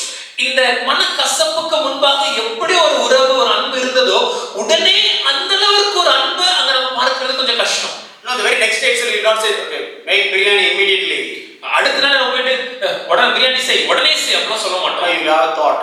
நம்ம மனசுல தோணும். If I say that if she leaves tomorrow, what will happen? இன்னைக்கு சொல்லி நாளைக்கு திரும்ப போயிட்டா என்ன பண்றது? நைட் நாம படுத்துறோம், காலையில நம்ம மட்டும் படுத்துறோம், என்ன பண்றது? Maybe night we slept together in the morning when I wake up I'm alone, then what can I do? கொஞ்சம் ஸ்லோவா பொறுமையா பேசுவோமே. இன்னைக்கு order பண்ணலாமாமா? Can we order it today, ma? உங்களுக்கு என்ன பிடிக்கும்? What do you like? Whatever you want. நீங்க என்ன சொன்னாலும் சரி. And can I order chicken fry? நான் chicken fry ஆர்டர் பண்ணலாமா? அதான் சொல்றேன்ல உங்களுக்கு என்ன வேணுமோ ஆர்டர் பண்ணுங்க. எனக்கு என்ன? That is the initial stage. That's what I said. Whatever you want, you order. அப்படிதான் ஆரம்ப காலம். So basically you cannot mingle now. உடனடியாக நம்ம இணைந்து செயல்பட கொஞ்சம் கடினமா இருக்கும். Slowly it will take time. கொஞ்சமா தான் அது நடக்கும். So let's imagine. கொஞ்சம் கற்பனையாக For thousands of years the entire humankind has the enmity with God. ஆயிரக்கணக்கான வருடங்களாக தேவனுக்கும் மனிதனுக்கும் இடையே இந்த பிரிவினை இருந்தது. After the cross, சிலுவைக்கு பின்பு Jesus made peace through the cross. இயேசுவானவர் இந்த சிலுவையின் மூலமாக தேவனோடு நமக்கு சமாதானத்தை ஏற்படுத்தினார். Now we are slowly trying to come to near God. இப்போ தேவனுக்கு கிட்ட நெருங்கி சேர வருகிறோம். So I don't know, I'm thinking about my past. என்னுடைய கடந்த காலத்தை குறித்து நான் நினைக்கிறேன். Oh, this God who is just like quenching fire when it comes to sin. பாவத்தை பார்க்கும்போது பாவம் வர பரிசுத்தர் அவருடைய கோபாக்கினர் மேல் விளங்கும் என்பது எனக்கு தெரியும். And slowly I'm coming. அப்ப நான் பக்கத்துல வரும்போது no fire has come. இன்னும் அக்கினி வரல. Still I'm alive. இன்னும் உயிரோட தான் இருக்கேன். Okay, fine. பரவாயில்லை. Okay, fine. Okay, God, I'm Pushparaj. I know you know me. தேவனே நான் புஷ்பராஜ் ஐயா உங்களுக்கு எனக்கு தெரியும்ல. Have the peace. சமாதானம். Now Paul is writing one step ahead. இப்போ பவுல் அடிகளார் இது அடுத்த நிலையில் எடுத்து செல்கிறார். Romans 5:2. ரோமர் 5ஆம் அதிகாரம் 2வது வசனம். He said, you just come to him any time because you have access. அவர் சொல்லும்போது அவருக்கு நெருங்கி பிரவேசிக்கும் ஸ்லாக்கியத்தை எப்பவும் அவருக்கு நெருங்கி பிரவேசிக்க முடியுங்கிற ஒரு காரியத்தை பெற்று you have access. அந்த பிரவேசிக்கிற ஒரு காரியம். Don't fear. பயப்படாத. Enter the come. தைரியமாக என்னிடத்திலே வா. So slowly I'm coming now. அப்ப நான் கொஞ்சமா தேவனிடத்துல வரேன். And then I'm just coming closer to God. தேவனை நெருங்கி சேர்கிறேன். I have access. தேவனுக்கு நெருங்கி வர எனக்கு ஒரு வாய்ப்பு. Now every day I'm praying. ஒவ்வொரு நாளும் நான் ஜெபிக்க Every day முடியும். I'm asking God some things. ஒவ்வொரு நாளும் தேவனிடத்துல ஒரு சில காரியங்களை நான் கேட்கிறேன். So this is taking care of my present. இது என்னுடைய நிகழ்கால வாழ்க்கைக்கு சரியா நடக்க உதவி செய்கிறது. So my past has been taken care already. என் கடந்த காலத்துக்கு சரி செய்தாகிவிட்டது. And my present days, என்னுடைய நிகழ்காலத்துல anytime I can access God and ask for answer. என்னை எந்த சூழ்நிலையிலும் தேவனிடத்தில் நெருங்கி சேர்ந்து ஒரு பதில் அவரிடத்துல கேட்க முடியும். Then what about my future? அப்படியே எதிர்காலம். And if you look at my third and fourth, second was the same second verse. அதே 2வது வசனத்துல He has given the glorious hope. அவர் ஒரு தேவ மகிமை அடைவோம்ங்கற நம்பிக்கையை குறித்து பேசுகிறார். So which means அதுக்கு அர்த்தம் என்னன்னா peace means சமாதானம் என்றால் I have the peace because all my past sins have been eradicated. என்னுடைய கடந்த கால பாவங்கள் எல்லாவற்றுக்கான தண்டனையை இயேசு முடித்து விட்டார் என்பதனால எனக்கு ஒரு சமாதானம் And உண்டாகிறது. now I have access with God. தேவனிடத்துல நெருங்கி பிரவேசிக்கும் ஸ்லாக்கியத்தை Anytime பெற்று I can go. எப்பொழுதும் என்னால செல்ல முடியும். Anytime I can talk. எப்பொழுதும் ஜெபிக்கலாம். And what about my future? அப்ப எதிர்காலம் Even if I die tomorrow, ஐயா நான் நாளைக்கே மரித்தாலும் still I will be there with Him. நான் தேவனோடு இருப்பேன். And that silent about this redemption. இந்த தேவ மகிமையை குறித்த ஒரு நம்பிக்கை தான் இந்த ரட்சிப்புடைய மொத்த ஒரு பாக்கியம். So we have peace with God. தேவனோடு நமக்கு சமாதானம் We ஏற்படுகிறது. have access to God. தேவனிடத்தில் நெருங்கி சேர முடிகிறது. We have glorious hope. ஒரு தேவ நம்பிக்கை ஒரு நமக்கு காணப்படுகிறது. But the story has not ended there. ஆனா இங்கே கதை முடியல. In this world, இந்த உலகத்துல we have trials. நமக்கு போராட்டங்கள் உண்டு. In this world, we have problems. இந்த உலகத்துல பிரச்சனைகள் உண்டு. In this world, we have challenges. இந்த உலகத்துல சவால்கள் உண்டு. Let me tell you, nobody can escape from trials. ஒரு விஷயத்தை நான் உங்களுக்கு சொல்கிறேன். இந்த உலகத்துல ஒரு மனிதனாலையும் இந்த போராட்டம் இல்லாத ஒரு வாழ்க்கையை வாழ முடியாது. Suffering builds the Christian character. ஐயா, இந்த போராட்டங்கள் உபத்திரவங்கள் தான் ஒரு கிறிஸ்தவனுடைய குணாதிசயத்தை உருவாக்கும். So what does it mean, the trials? அப்படின்னா இந்த போராட்டம்னா என்ன? Oh, I don't know. When you look at James chapter 2, யாக்கோபு 2வது அதிகாரத்தை பார்க்கும்போது, if you are a believer, ஐயா நீங்கள் விசுவாசியா என்றால் show your faith in deeds. உங்களுடைய விசுவாசத்தை கிரியைகளினாலே காண்பியுங்கள். If you don't have deeds, that faith is dead. கிரியை இல்லாத விசுவாசம் செத்ததா இருக்கிறது. So Romans 5:1-2, when according to the heaven looks at me, says that okay, Pushpa is the righteous person. ரோமர் 5வது அதிகாரம் 1-2 வசனங்களை பார்க்கும்போது அது நாம் என்ன புரிந்து கொள்கிறோம் என்றால், பரலோகம் என்னை பார்க்கும்போது புஷ்பராஜ் ஐயாவை ஒரு பரிசுத்தவான் என்று அழைக்கிறது. The heavenly court declared that he is righteous. I am righteous. பரலோகத்தினுடைய நீதிமன்றம் என்னை நீதிமான் என்று தீர்ப்பளிக்கிறது. When God called me righteous, தேவன் என்னை நீதிமன்றம் அழைக்கும் போது, will my wife call me as righteous?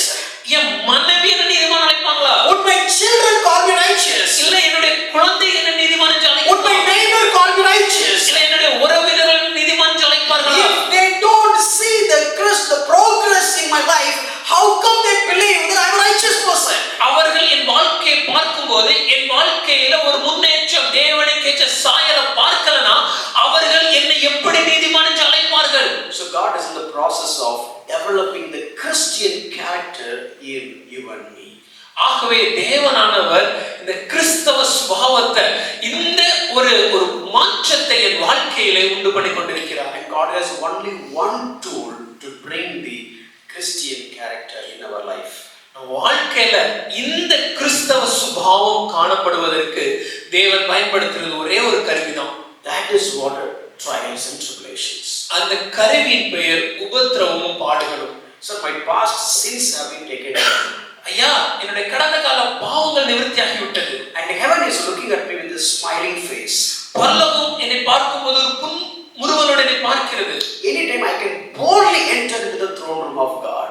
எந்த நேரத்திலும் என்னால் தைரியமாக கிருபாசன தண்டையில் நெருங்கி சேர முடியும். But my neighbor, ஆனா என்னுடைய உறவினர், my wife, என் மனைவி, my husband, என் கணவன், my family என் குடும்பம் is not looking at me a righteous person. அவர்கள் என்னை பார்க்கும்போது ஒரு நீதிமான் பார்க்கலையே. God is looking at you. தேவன் என்ன பார்க்கிறாரு. Yes, that is a problem. ஆமா புஷ்பராஜ் ஐயா, அது பிரச்சனை தான். Because they don't see the Christian character in you. ஏன் அவங்க உங்களை நீதிமான நினைக்கலன்னா கிறிஸ்தவ சுபாவம் குணங்கள் இன்னும் உங்க வாழ்க்கையில் காணப்படவில்லை. You don't have love that I have. எனக்கு இருக்கிற அந்த அன்பு உன்னுடைய இதயத்தில் இல்லை. You don't have the long suffering. அந்த நீடிய பொறுமை இல்லை. You don't have gentleness. அந்த சாந்த குணம் இல்லை. And you don't have kindness. அந்த இரக்கம் இல்லை. So these are all the attributes of mine. இதெல்லாம் என்னுடைய குணாதிசயங்கள். But do you want that? இதெல்லாம் உனக்கு வேண்டுமா? You know what? Why did I choose you? உனக்கு தெரியுமா நான் உன்னை எதற்காக தெரிந்து கொண்டேன்? Romans 8:29. ரோமர் 8வது அதிகாரம் 29வது வசனம். Conform the image and likeness of Christ. தம்முடைய குமாரனின் சாயலுக்கு ஒப்பாக மாற்றுவதற்கு. So if you are a Christian, ஆகவே நீங்கள் ஒரு கிறிஸ்தவர் என்றால் you need to live like Christ. கிறிஸ்துவை போல வாழ வேண்டும். You need to reflect Christ. கிறிஸ்துவை பிரதிபலிக்க வேண்டும். Do you want to live like Christ? கிறிஸ்துவ போல வாழணுமா? Yes. ஆமா, அப்படி வாழ ஆசைப்படுறேன். Oh, when heaven says that you are my son, பரலோகம் உன்னை என்னுடைய குமாரன் என்று அழைக்கும்போது do you want the earthly people would also confess that you are my child? இந்த உலகம் உன்னை பார்க்கும்போது இவன் தேவனுடைய புத்திரன் அழைக்கணும்னு ஆசைப்படுறியா? Yes. ஆமா ஆண்டவரே, I want everybody to know me as a child of God. என்னை பார்க்கிற எல்லாரும் நான் தேவனுடைய குமாரனாக காணப்படுவேன் என்பதை சாட்சி கொடுக்கணும்னு ஆசைப்படுறேனே. And God gives some gifts. அதுக்கு தேவன் சில பரிசுகளை கொடுக்கிறார். How many of you want such wonderful gifts? இப்படிப்பட்ட அருமையான பரிசுகள் எத்தனை பேருக்கு வேணும்? கையை தூக்குறதுக்கு கூட யோசிச்சு தூக்குங்க. நான் என்ன சொல்ல போறேங்கிறது யோசிச்சு தூக்குங்க. One person was praying, very diligently. ஒரு மனிதர் ரொம்ப உண்மையாக சின்சியரா ப்ரே பண்ணாரு. And a preacher was hearing his prayer. அவருடைய ஜெபத்தை ஒரு பிரசங்கர் கேட்டுக்கொண்டிருந்தார். He prayed, Lord, conform the image and likeness of Christ in me. அந்த மனிதன் எப்படி ஜெபித்தார்னா, ஆண்டவரே உம்முடைய குமாரனாகிய இயேசு கிறிஸ்துவின் சாயலுக்கு ஒத்த சாயலுக்கு என்னை மாற்றுங்க. Oh, conform the image of your son. உம்முடைய குமாரனின் சாயலுக்கு என்னை மாற்றுங்க. And the pastor came. போதகர் வந்து, did you really understand what you are praying? தம்பி, நீ என்ன ஜெபிக்கிற அந்த ஜெபத்துடைய உண்மையான அர்த்தம் உனக்கு தெரியுமா? In the same way, அதே போல now I am asking you all, நான் உங்களுக்கு ஒரு கேள்வி கேட்கிறேன். my dearest lovable congregation, எனக்கு அன்பான இதயம் கனிந்த திருச்சபையே, I love you so much. உங்களை நான் அதிகம் நேசிக்கிறேன். You are so important to me. எனக்கு நீங்க ரொம்ப முக்கியம். Oh, no, you will never know how much I love you. எந்த அளவுக்கு நான் உங்களை நேசிக்கிறேன் என்பது உங்களுக்கு தெரிய வாய்ப்பு கூட இல்லை. And raise your hands if you want to be like Christ. இப்போ நீங்க இயேசு போல நீங்க இருக்கணும்னு ஆசைப்பட்டீங்கன்னா கரங்களை உயர்த்துங்க. இந்த மகள் இப்படி தூக்கிப்போம். மேலத்துக்கு டப்பு முதல்ல நமக்கு வந்துச்சுன்னா இவ்வளவு விடுது. How many of you want to become a Christ-like character person? ஐயா, கிறிஸ்துவை பிரதிபலிக்கிற மகனாக மகளாக யாரெல்லாம் மாற ஆசைப்படுறீங்க? Raise your hands up and high. உங்கள் கரங்களை உயர்த்தி காண்பீங்க. And say hallelujah. Hallelujah. And look at the next person. உங்கள் பக்கத்துல இருக்கிறவரை பாருங்க. Hold their hand. கரங்களை குலுக்கி, I want to be like Christ. நான் கிறிஸ்துவை போல மாற ஆசைப்படுகிறேன். Once again, I want to reflect Christ. கிறிஸ்துவை பிரதிபலிக்க ஆசைப்படுகிறேன். நாளைக்கு பிரச்சனை தான் என்ன கேட்காதீங்க. Let me tell you. If there is some problems tomorrow, don't come and put it on my face. நான் காரியத்தை உங்களுக்கு விளக்குறேன். God will immediately answer such kind of prayer sometimes. இப்படிப்பட்ட சில ஜெபங்களை தேவன் உடனடியாக கேட்டு செயல்பட ஆரம்பிக்கிறார். How many of you want that prayer to be answered immediately? இந்த ஜெபம் இன்னைக்கே கேட்கப்படும் எத்தனை பேர் விசுவாசிக்கிறீங்க? நான் ஜெபிக்கலையே அப்படிங்கறது. We are called to conform the image and likeness of Christ. தேவன் நம்மை எதற்காக அழைத்திருக்கிறார் என்றால் அவருடைய குமாரனின் சாயலுக்கு நம்மை மாற்றுவதற்காக. God has only one tool to make us like Christ. கிறிஸ்துவை போல நம்மை மாற்றுவதற்கு தேவனிடத்தில் காணப்படுகிறது ஒரே ஒரு கருவிதான். I said this statement so many times, but let me repeat it again. நான் இந்த வாக்கியத்தை பலமுறை சொல்லிருக்கேன், நான் மறுபடியும் ஒரு முறை சொல்ல விரும்புகிறேன். God doesn't have any school other than trials to teach faith. உபத்திரவம் பாடுகளும் என்ற பள்ளிக்கூடத்தை தவிர நமக்கு விசுவாசத்தை கற்றுத் தருவதற்கு தேவனிடத்தில் சிறந்த பாடசாலை இல்லை. I said only trials. ஒன்னு உபத்திரவம் சொல்லிருக்கலாம், இல்ல பாடுகள்னு சொல்லிருக்கலாம். உபத்திரவமும் பாடுகள் நல்ல கவனிங்க மக்களே, நான் பொறுப்பு இல்லை. But God doesn't have any other option. ஆனா தேவனுக்கு இதை விட்ட வேற வழியே கிடையாது. I have access to God. தேவனிடத்துல நெருங்கி சேர முடியுது. I have peace with God. தேவனிடத்துல சமாதானம் இருக்கு. God the salvation. ரட்சிப்பை பெற்றுக்கொண்டேன். Justification is done.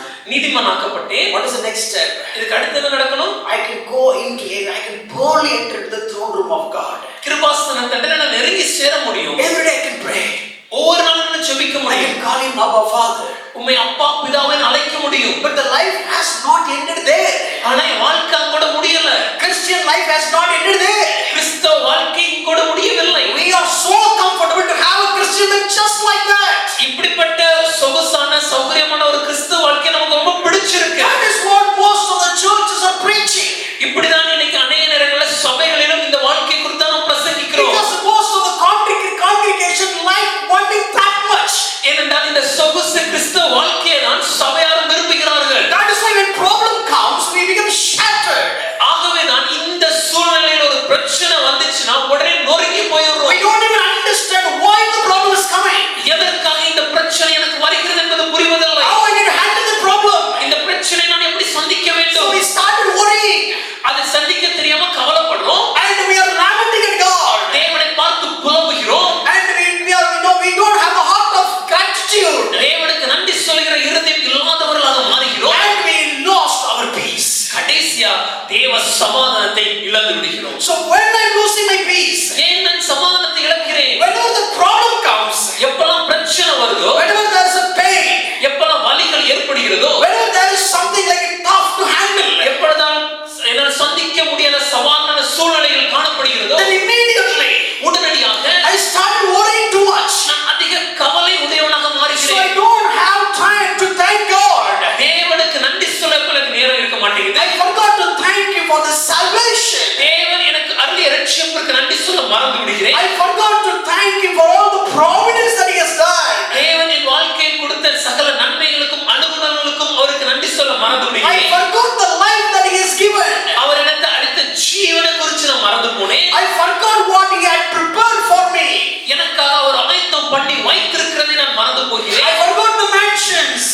கடந்துட்டீங்கன்னா obviously you have to go to 11th standard. நிச்சயமாக 11ஆம் வகுப்புக்கு போய் தான் ஆகணும். Or else they will say that in the 10th drop out.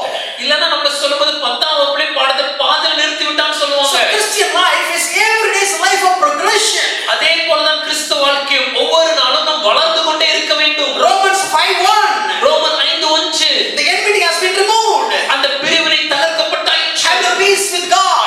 தேவனோடு எனக்கு சமாதானம் So உண்டாயிற்று. there is a dispute between me and my wife. இப்போ எனக்கு என் மனைவிக்கு ஒரு பிரச்சனை இருக்கு. So now somebody has solved the problem.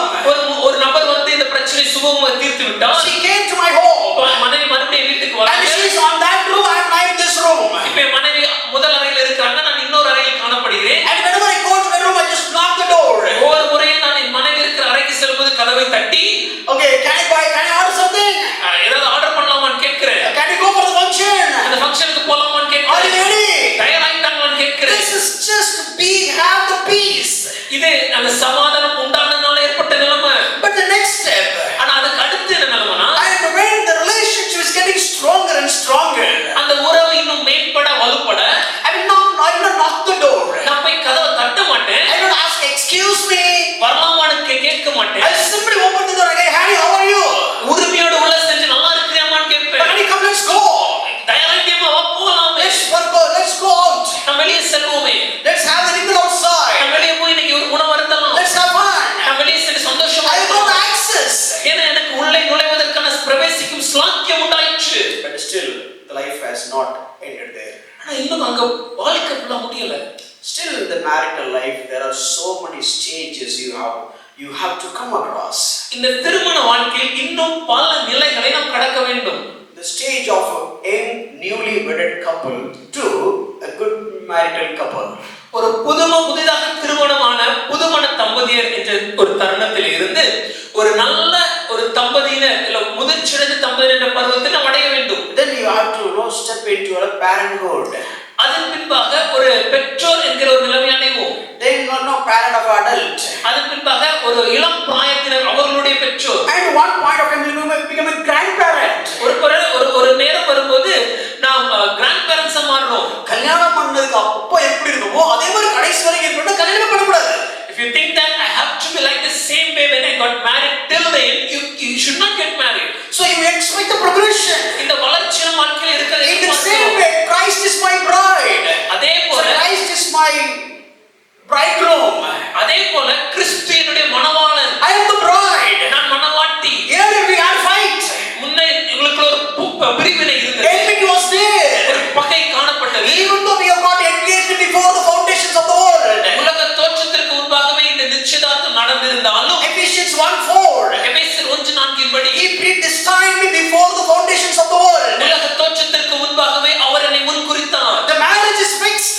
இந்த திருமணம் நிச்சயம் But செய்யப்பட்டாயிற்று. still there was a big enmity between the bridegroom and the bride. ஆனாலும் இந்த மணவாளனுக்கும் மணவாட்டிக்கும் இடையே ஒரு மிகப்பெரிய பகை காணப்பட்டது. So now the enmity has been removed. இப்பொழுது பகை Now தகர்க்கப்பட்டாயிற்று. we have access to the bridegroom. என்னால மணவாளனை வந்து சேர்வதற்கு வாய்ப்பு உண்டாயிற்று. We have peace. எங்களுக்கு சமாதானம் And the ஏற்பட்டது. next step, அதுக்கு அடுத்த நிலைமை we get into closer relationship. ஒரு இந்த உறவில் இன்னும் நெருங்கி வர ஆரம்பிக்கிறோம். And after the relationship, அந்த உறவின் அதுக்கு அடுத்த நிலைமை. please understand, my thought process. நான் சொல்ல வருகிறேன், என்னுடைய இந்த இருதயத்தின் மன ஓட்டத்தை நீங்க புரிஞ்சுக்கணும்னு When ஆசைப்படுறேன். the husband knew the wife, கணவன் மனைவி அறிந்த பின்பு and the wife became pregnant, இப்போ மனைவி கர்ப்பமாகிறாங்க. the wife is going through challenges.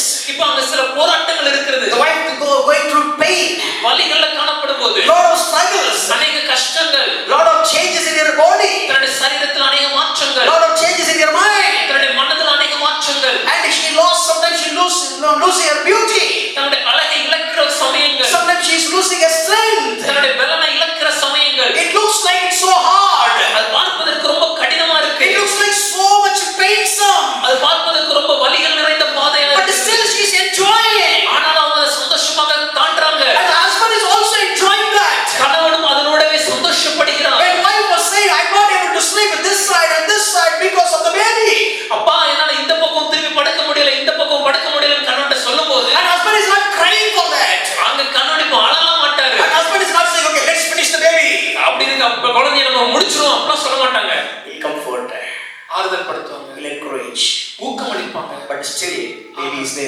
ஆனாலும் குழந்தை அங்கதான் இருக்கு. And when the baby is born, குழந்தை பிறந்த பின்பு you thought the problem is solved. நம்ம நினைச்சோம் பிரச்சனை முடிஞ்சிடுச்சுன்னு. But all parents, you understand what I'm trying to say.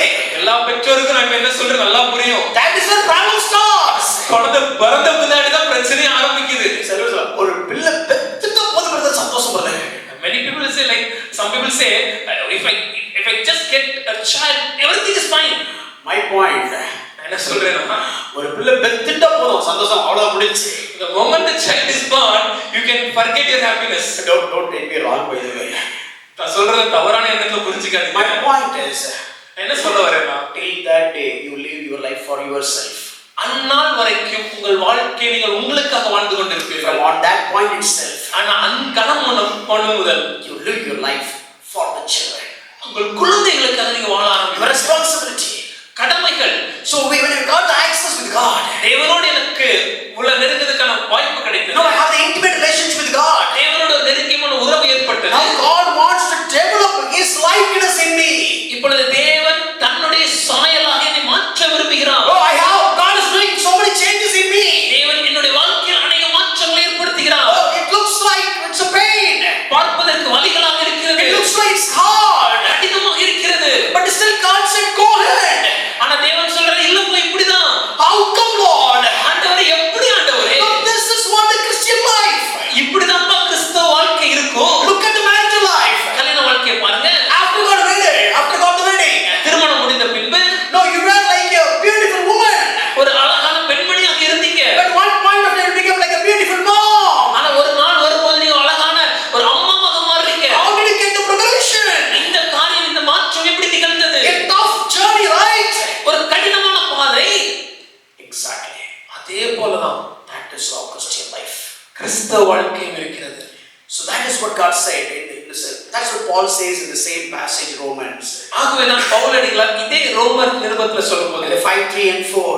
5:3-4 வசனங்கள், Christian character is being built. ஒரு கிறிஸ்தவ சுபாவம் நம்மளுக்குள்ள வளர்கிறது. That is why God the trials and tribulations. அது உருவாக்க இந்த பாடுகளும் உபத்திரங்களும் உதவுகிறது. When God did tribulations, இந்த உபத்திரம் பார்க்கும்போது the word tribulation came from a Latin word tribulum.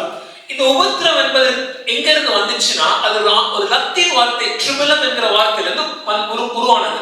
A heavy piece of timber, ஒரு மிகப்பெரிய மரக்கட்டை இருக்கு, and on top of it the spikes on it. அந்த மரக்கட்டைக்கு மேல நிறைய கூர்மையான காரியங்கள் இருக்கு. They use it on the threshing floor. அத அதை போரடிக்கிற இடத்துல பயன்படுத்துவாங்க. Threshing floor. அந்த போரடிக்கிற அந்த இடத்துல பயன்படுத்துவாங்க. So this is full of thorns, like spikes in it. அந்த நிறைய கூர்மையான முட்கள் உள்ளதாக காணப்படும். So the man will stand on top of it. அதற்கு மேல அந்த மனிதன் நின்று, and ox will just drag him. அந்த மாடு அதை இழுத்து செல்லும். So that is a process where the grain will separate it from the chaff. இதன் மூலமாக தான் அந்த போரடிக்கும் போது அந்த கோதுமை மணியானது பதரிலிருந்து பிரிக்கப்படும்.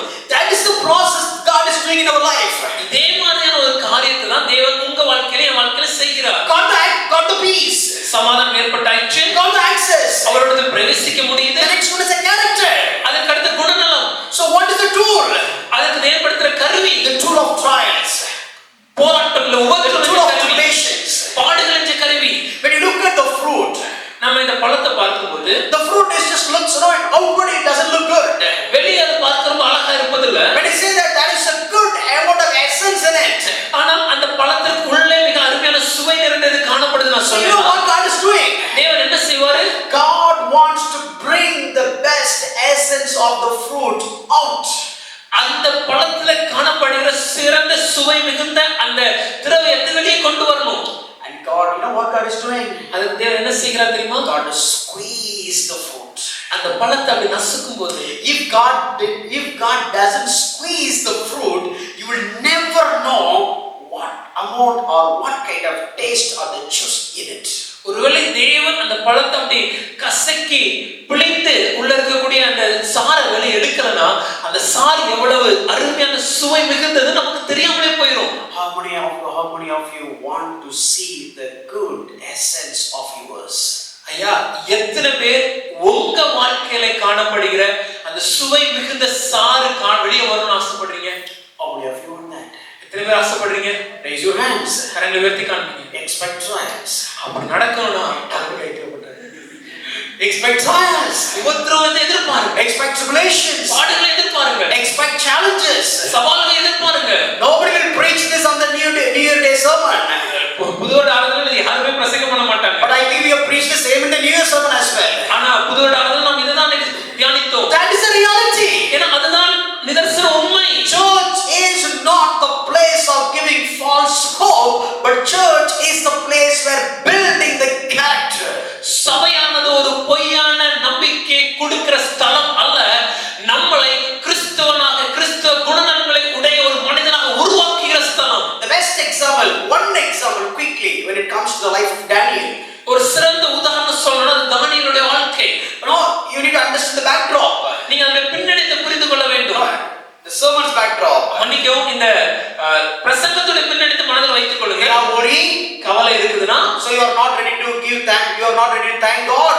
கவலை இருக்கிறதுனால நம்ம தேவனுக்கு நன்றி சொல்வதில்லை. And you don't have peace of God in your heart. ஆகவே நம்முடைய இருதயத்தில் தேவ சமாதானம் இல்லை. Why worries? ஏன் கவலை? When you look at the challenging situations, நம்ம சுற்றி இருக்கிற சவால்களை பார்க்கும்போது, and it seems like pain, அது வலிகள் நிறைந்தது, it seems like hard, அது கடினமான பாதை, it seems like rough road, அது ஒரு கரடுமுரடான பாதை, it seems like full of thorns, அது முட்கள் நிறைந்த பாதை. that is why you are worried. ஆகவே தான் இந்த கவலை. So you forgot to thank God for all the good things He has already lavished upon your life. நம் வாழ்க்கையில தேவன் இதற்கு முன்பே அருளிய சகலவித நன்மைகளுக்காக தேவனுக்கு நன்றி சொல்வதை இதெல்லாம் பார்த்ததுனால நம்ம மறந்து விட்டோம். And you don't have peace now. இப்போ நம்ம இருதயத்துல ஒரு சமாதானம் இல்லை. Let me show you the example of Daniel. தானியேலோட இந்த உதாரணத்தை உங்களுக்கு காண்பிக்கிறேன். Daniel was a wonderful illustration for peace and prayer. ஐயா, இந்த தானியேலோட வாழ்க்கை இந்த சமாதானத்தை குறித்தும் ஜெபத்தை குறித்ததுமான காரியங்களுக்கு மிக சிறந்த உதாரணம். When the king announced, okay, none of his subjects will pray except him. ராஜா தன்னை தவிர வேறு யாரை நோக்கியும் ஜெபிக்க கூடாது என்ற கட்டளையை பிறப்பித்த போது, and Daniel started praying. தானியேல் எப்பொழுதும் போல ஜெபித்தார். Look at Daniel 6:10. தானியேல் 6:10 பாருங்க. Next one. Daniel 6:10. When Daniel knew that the document had been signed, he went to his house where he had windows in his upper chamber open toward Jerusalem. He got down on his knees 3 times a day and prayed and gave thanks before his God as he had done previously. தானியேல் 6:10 சொல்கிறது, தானியேலோ வென்றால் அந்த பத்திரத்திற்கு கையெழுத்து வைக்கப்பட்டது என்று அறிந்த போதிலும் தன் வீட்டுக்குள்ளே போய் தன் மேல் அறையிலேயே எருசலேமுக்கு நேராக பலகணிகள் திறந்திருக்க அங்கே தான் முன் செய்து வந்தபடியே தினம் 3 வேளையும் தன் தேவனுக்கு முன்பாக முழங்கால் படியிட்டு, நல்லா கவனிச்சுக்கோங்க, ஜெபம் பண்ணி ஸ்தோத்திரம் செலுத்தினான். Tamil it says stotram seluthinan, but in English you can see that okay, he gave thanks. அது ஆங்கில மொழியில் நாம் பார்க்கும்போது அவன் நன்றி சொன்னான் என்று மொழிபெயர்க்கப்பட்டிருக்கிறது. Let's look at, let's put us in the shoes of Daniel. இன்னைக்கு நம்மள தானியேலோட இடத்துல கொஞ்சம் வச்சு பாருங்களேன். Tell me very honestly, கொஞ்சம் உண்மையை சொல்லுங்க. if your child is sick, just a viral fever, குழந்தைக்கு ஒரு வைரல் காய்ச்சல் வந்துடுச்சு, just viral fever, ஒரு வைரலான ஒரு காய்ச்சல் வந்துடுச்சு, 2 days you didn't sleep, 2 நாள் தூங்கவே முடியல, and the 3rd day is a Sunday, 3ஆவது நாள் அது ஞாயிற்றுக்கிழமை, you will come and praise the Lord, hallelujah, with all your cheerful heart, amen. அன்னைக்கு பாத்து நாங்க ஒரு பாட்டு பாடுவோம், எத்தனை எத்தனை கீரு அப்படி அந்த பாட்டுக்கு அப்படியே கண்ணீர் மல்க. You go, hope you got my point. If you got a situation like Daniel, would you give thanks to God? தானியேல் சந்தித்த இந்த சூழ்நிலையை போன்ற ஒரு சூழ்நிலை நமக்கு முன்ன வந்துச்சுன்னா நம் தேவனுக்கு நன்றி சொல்வோமா? Jamila was laughing. என்னடா ஜெபலக்க சிரிக்கிறாங்க. That Daniel was like that. Let me pray. This Daniel became like that. அந்த நாள்ல அந்த வேதத்துல காணப்பட்ட தானியேல் அப்படி இருந்தாரு. இப்போ என் பக்கத்துல இருக்கிற கணவனாகிய தானியேல் அண்ணாவும் அப்படி மாறணும்னு ஜெபம் பண்றேன். அது என்னமோ தெரியல, அந்த பேரை கேட்டா முன்ன வந்து தானியேல் என்ன சொல்ல போறாரு? இதான் சொல்ல போறாரு. Daniel was praying. தானியேல் ஜெபித்தார். When everything seems to be wrong, சகலமும் தீமையாக காணப்பட்ட போதும், what is the punishment? ஐயா இதுல தண்டனை என்ன? Oh, you will be chased by dogs. நாய் துரத்துமா? No, no, no, no. இல்லையா. We put you in the lion's den where the lion was starving to die. சிங்க கெபியில தூக்கி போடப்படுவோம். அந்த சிங்கங்கள் பட்டினியாய் கிடந்த சிங்கங்கள். Would you pray with thanksgiving? இந்த சூழ்நிலையில நன்றியோட ஒரு ஜெபத்தை நாம செய்வோமா? Let me put it this way. இப்படி கேட்கிறேனே, Would you sleep with peace on that night? இல்ல அந்த இரவு சமாதானமா தூங்கவாது முடியுமா? பக்கத்துல பிள்ளைக்கு ஒரு காய்ச்சல் வந்தா கூட நம்மளால தூங்க முடியாது. Whenever a child is suffering from fever, they will not be able to sleep. அதெல்லாம் நீங்க say. Leave that aside. If you know you have some discussion with your wife, மனைவியோட ஒரு ஒரு ஒரு விவாதம், விவாதம்னு காரசாரமான விவாதம், இல்ல டிஸ்கஷன் ஒரு பேச்சு, ஒரு விவாதம் பேச்சு, and wife's response, அதுக்கு மனைவி சொல்றாங்க, yeah, ஓகே, yes, சரி, தெரியல, I don't know, okay, சரி, வேற என்ன? anything Would else? you sleep on that night? இப்படி பேசினா தூக்கம் வருமா? She will sleep, by the way, அவங்க நிம்மதியா தூங்கிடுவாங்க. because she knows that you will not sleep, so that with that happiness she will sleep. ஏன்னா அவங்க நல்லா தெரியும் அவரோட தூக்கத்தை கெடுத்துட்டா நம்ம நிம்மதியா தூங்கலாம். நான் அப்படி சொல்ல, நான் என்ன சொன்னேன்னா அவர் தூங்க மாட்டாரு, நம்ம தூங்கிடுவோம் அப்படின்னு தான் சொன்னேன். கெடுத்து, I never use that word actually.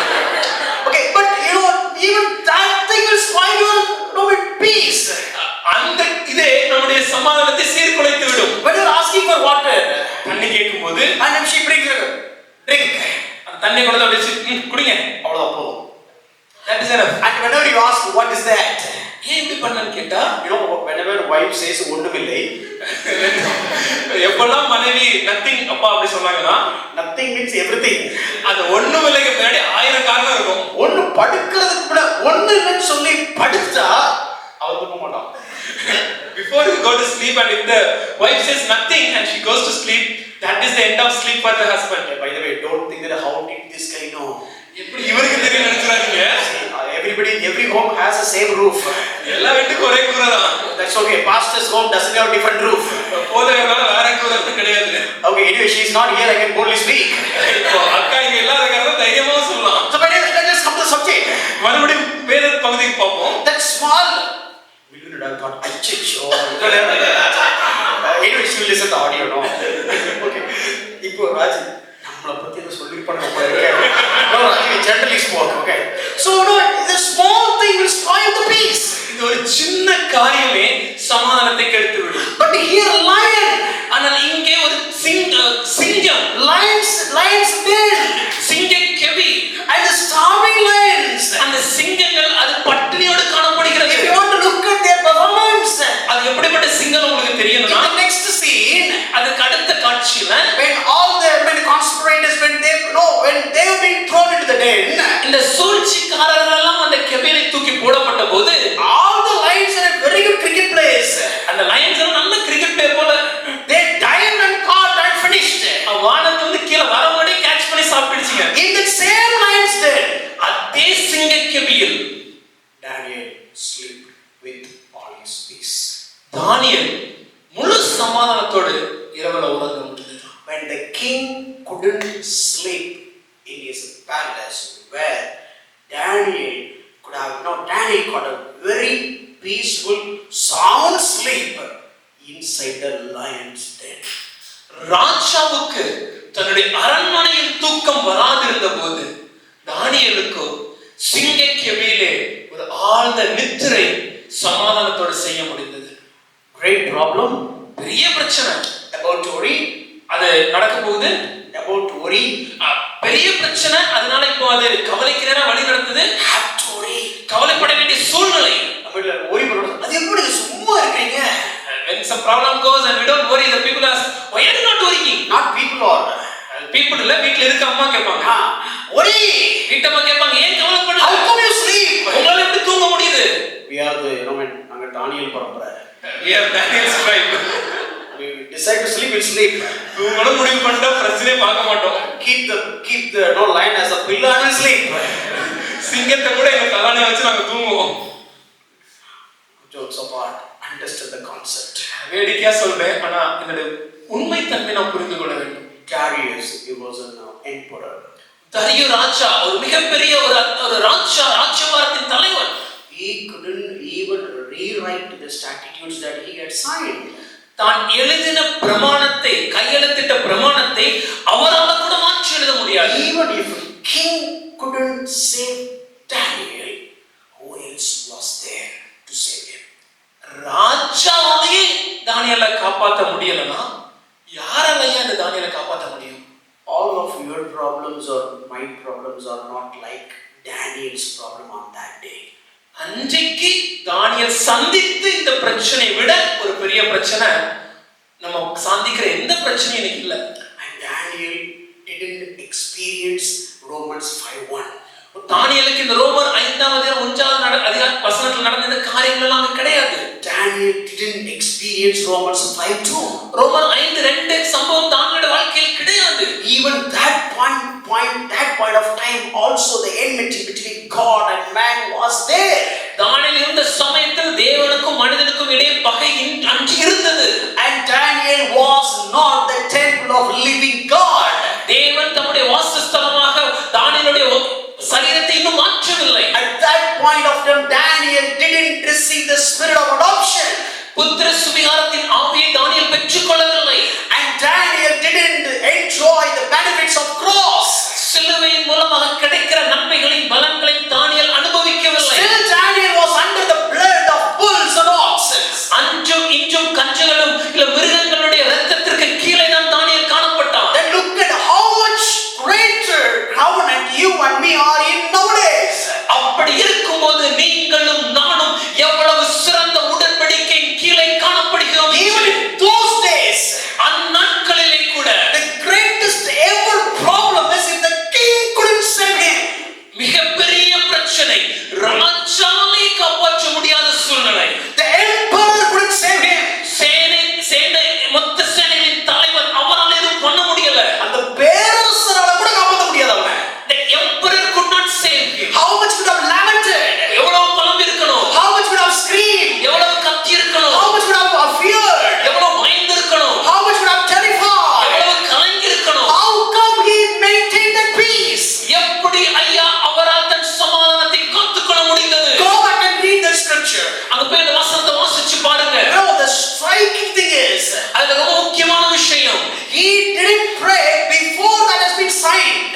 ஐயா அந்த பத்திரம் கையெழுத்திடுவதற்கு முன்பாக மாத்திரம் அவர் ஜெபிக்கல. You know what kind of people we are? நாம எப்படிப்பட்ட ஜனங்கள் தெரியுமா? We'll fast and pray, God, that has not to be signed. நாம எப்படி ஜெபம், ஆண்டவரே இப்படி ஒரு பத்திரத்தை ராஜா கையெழுத்து போடுறாரு, எப்படியாவது நீங்க கையெழுத்து போடாம மாத்திருங்க, நான் உபவாசிச்சு ஜெபிக்கிறேன்.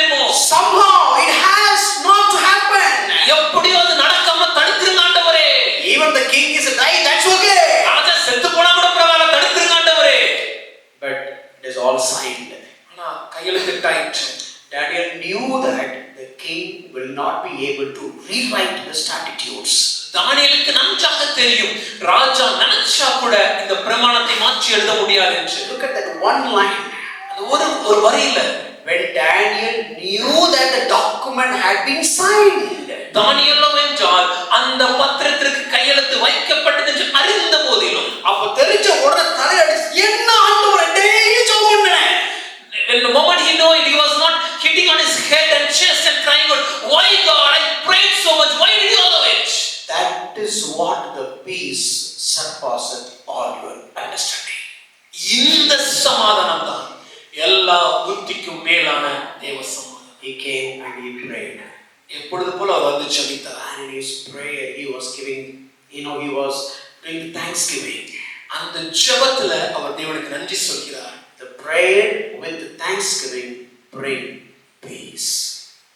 நன்றி சொல்கிற இருதயத்தோடு காணப்படுகிற ஜெபம் தேவ சமாதானத்தை நமக்கு வருஷிக்கிறது. My dear friend, listen this very carefully. எனக்கு அன்பான நண்பர்களே, கொஞ்சம் கவனமா கேளுங்க.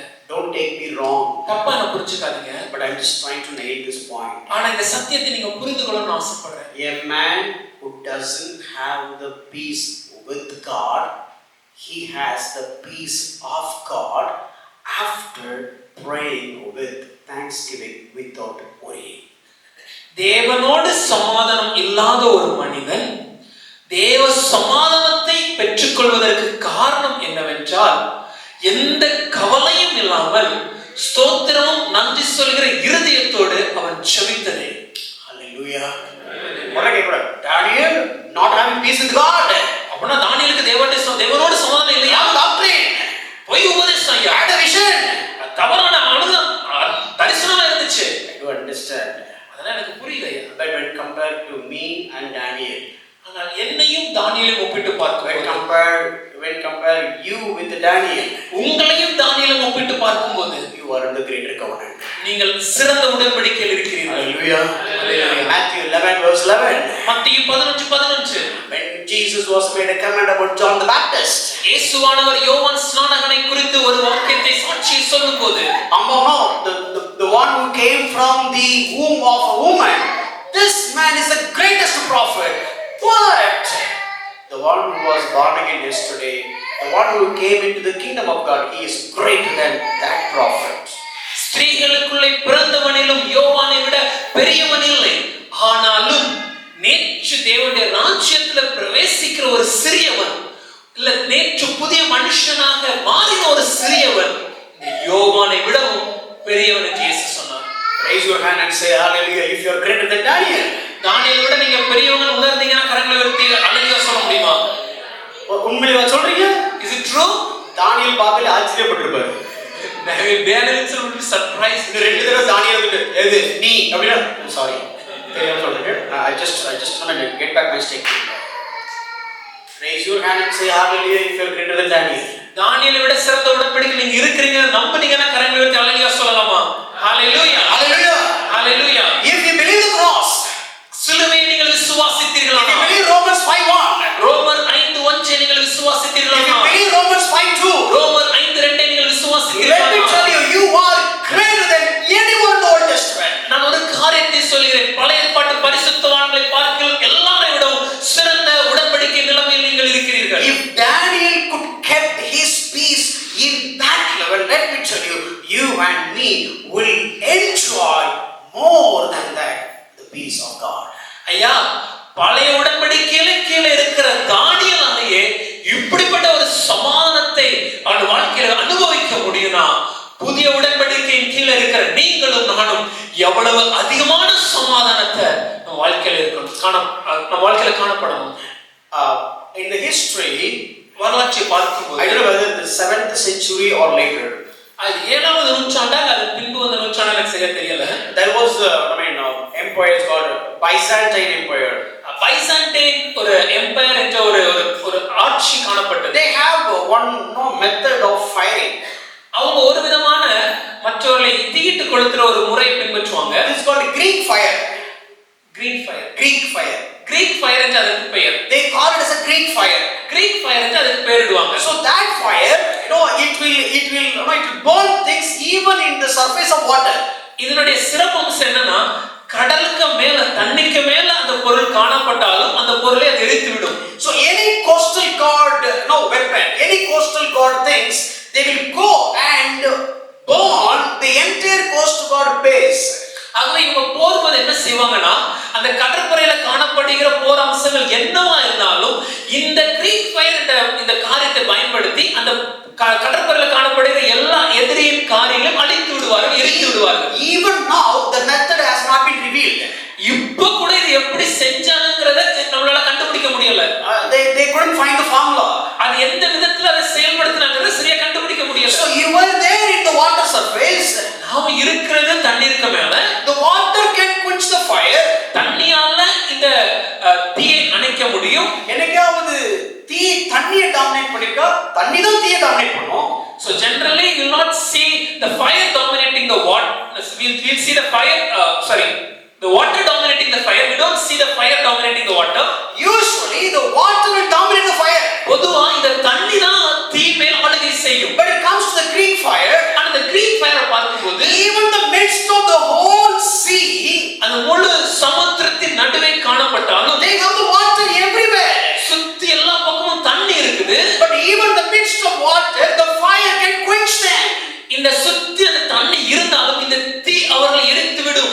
The fire can burn them completely to ashes. முழுமையாக சாம்பலுக்கு இரையாகத்தக்கதாக எரித்து விடும். This is what the life of Christianity. ஐயா, கிறிஸ்தவ வாழ்க்கை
But still, ஆனாலும் they got burned by the fire.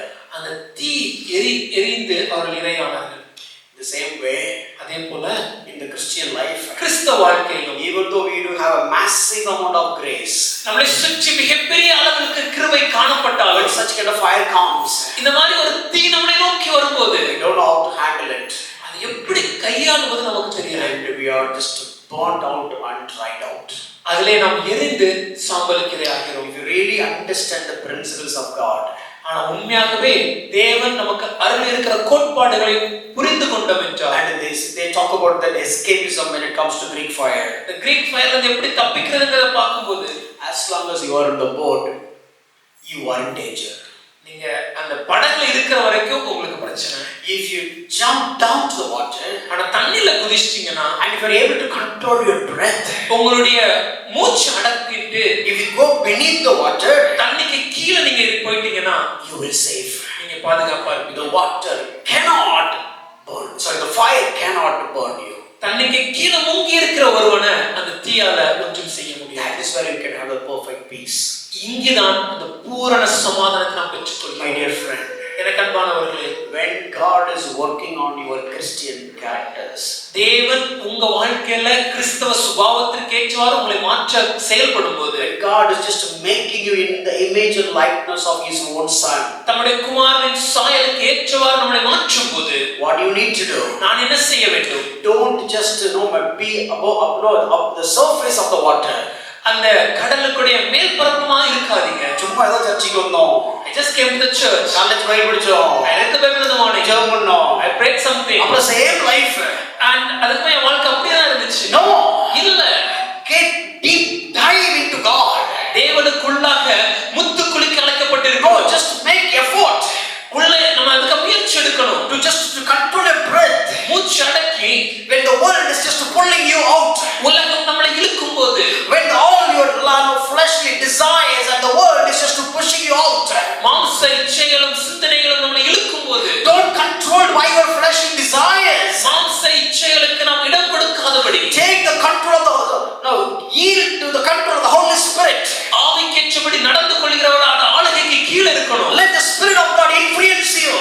பரிசுத்த ஆவியானவரின் தாக்கம் நம் வாழ்க்கையில் காணப்படணும். Let the Spirit of God control you. பரிசுத்த ஆளுகை நம் வாழ்க்கையில் காணப்படணும். Let the Spirit of God drive you. பரிசுத்த ஆவியானவர் நம்மை வழிநடத்த வேண்டும். And if He is driving into deep of the sea, ஒரு பரிசுத்த ஆவியானவர் அந்த கடலின் தரை மட்டும் நம்மை அழைத்து செல்வார் என்றால், controlling your breath, நம்முடைய மூச்சு அடக்கி, saying no to all your selfish desires, நம்முடைய சரீரத்துல நம்முடைய சுயத்துல காணப்படுகிற சகல ஆசைகளுக்கும் முடியாது என்று சொல்லி, dying to the self, சுயத்துக்கு மறித்து, dying to the selfish desires, சுயத்தின் நம்முடைய விருப்பங்களுக்கும் ஆசைகளுக்கும் மறித்து, dying to the humanly ways, நம்முடைய சரீரத்தின் படியில உலகத்தின் பிரகாரமான வழிகளுக்கு மறித்து, the methods and means of the world, die for it. உலகத்தின் பிரமாணங்களுக்கும் உலகத்தின் வழிகளுக்கும் மறித்தவர்களாக, Remove that sandal. அந்த பழைய போட்டிருந்த அந்த காலணிகளை அகற்றிவிட்டு, Come into the presence of God. தேவ சன்னிதானத்தில் நெருங்கி வந்து, Shut up with God. தேவனோடு தனித்திருந்து, Be alone with God. தேவனோடு தனித்து வாழ்ந்து, Spend time with God. தேவனோடு நேரத்தை செலவிட்டு, Just come to a place where you and God. நீங்கள் உங்க வாழ்க்கையில நானும் தேவனும் என்ற தனிப்பட்ட ஒரு உறவின் முறைக்கு வந்து, Fellowship is good. ஐயா ஐக்கியம் நல்லது, Church is good. சபை நல்லது, Family prayer is good. குடும்ப ஜெபம் நல்லது, Devotion is good. வேத தியானம் நல்லது. When was the last time you shut up with God? ஆனா கடைசியாக உங்க வாழ்க்கையில எப்பொழுது நீங்களும் தேவனும் மாத்திரம் என்ற நேரத்தை செலவிட்டீர்கள்? It's a time of me and my God. அது எனக்கும் என் தேவனுக்கும் இடையான நேரம். I know everywhere it's fire. என்னை சுற்றி நெருப்பு காணப்படலாம், And also I have grace. ஆனா என்னை சுற்றி இந்த கிருபையும் இருக்குது. I don't know how to handle it. ஐயா எப்படி கையாளணும்னு தெரியல. Jump off from the boat. ஐயா படகுலேருந்து கீழே குதிக்க, Plunge yourself in the sea of grace. அந்த கிருபையின் கடலுக்குள்ளாக உங்களை மூழ்கடித்துக் கொள்ளுங்கள். In the deep of the sea. அந்த கடலின் ஆழத்தில் Control all your breath. உங்கள் மூச்சு அடக்கி நீங்க இருக்கும்போது, Control yourself. உங்கள் சுயத்தை அடக்கி நீங்கள் இருக்கும்போது, Die to the self. சுயத்துக்கு மறித்தவர்களாக And have a time with God. தேவனோடு நேரத்தை செலவிடும் போது, நானும் என் தேவனும் மட்டும். me and my God alone. When was the last time when you are suffering, when you are having problem with all these things, maybe we will ask all the people to pray. ஒருவேளை கடைசியா நம்ம வாழ்க்கையில இந்த போராட்டங்கள் பிரச்சனை வரும்போது நம்மளை நெருக்கும் போது நம்ம சுற்றி இருக்கிற எல்லாத்தையும் சொல்லுவோம், ஐயா நீங்க எனக்காக ஜெபம் பண்ணிக்கோங்க, Pastor, pray for me. போதகர் எனக்காக ஜெபம் பண்ணிக்கோங்க, Brother, pray for me. அண்ணா எனக்காக ஜெபம் பண்ணிக்கோங்க, Oh, man of God, pray for me. தேவ ஊழியரே எனக்காக ஜெபம் பண்ணிக்கோங்க. This is something God is working in you. ஆனால் இது தேவன் என் வாழ்க்கையில் என்னை உருவாக்குவதற்காக செய்கிற ஒரு காரியம். What was your response? இதுல என்னுடைய மாறுதரம் என்ன?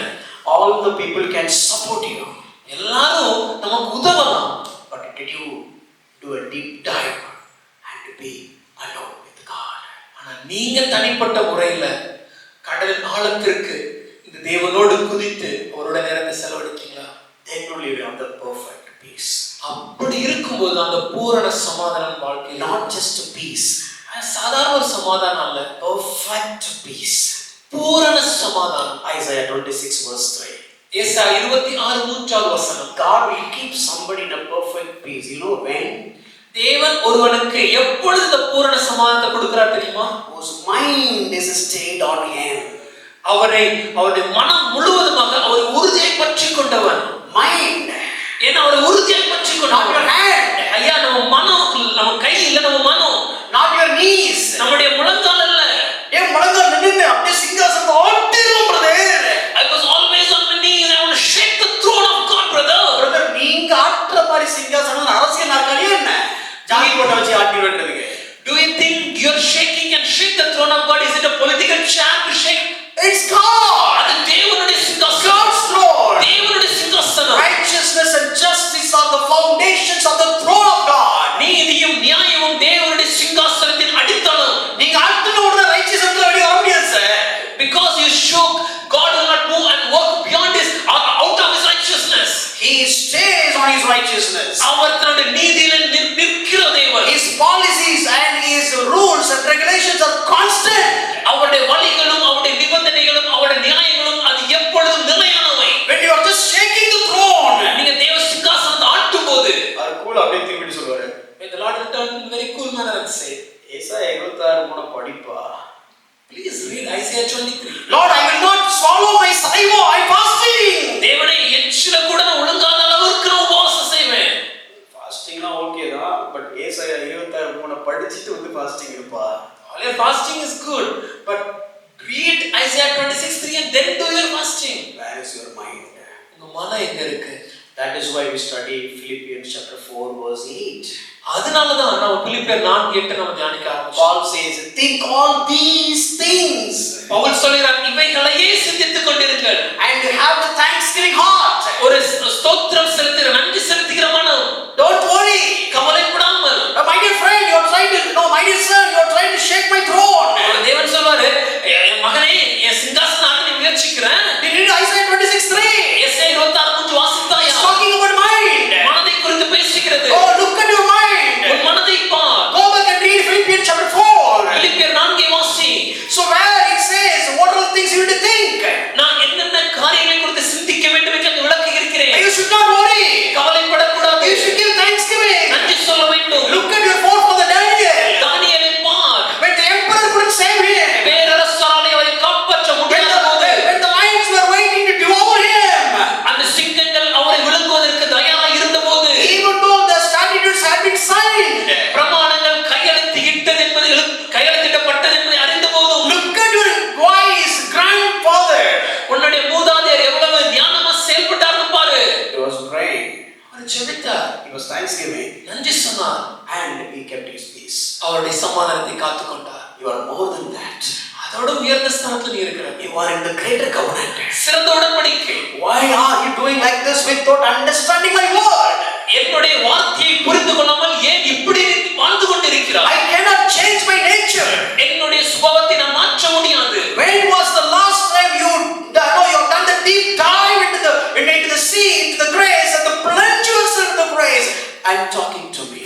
அந்த கிருபையாகிய கடலுக்குள்ளே நீ ஆழ் கடலிலே குதித்து உன்னுடைய சுயத்துக்கு மறித்து கடைசியாக என்னோட எப்பொழுது தனித்து நேரம் செலவிட்டாய். I just tell this illustration close.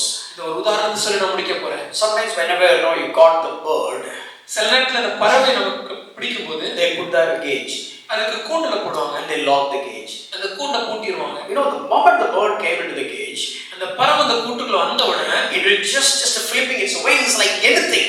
அது தன்னுடைய இறக்கைய எப்படியாவது வெளியே வரணும்னு பயங்கரமா அடிக்கும். So hard.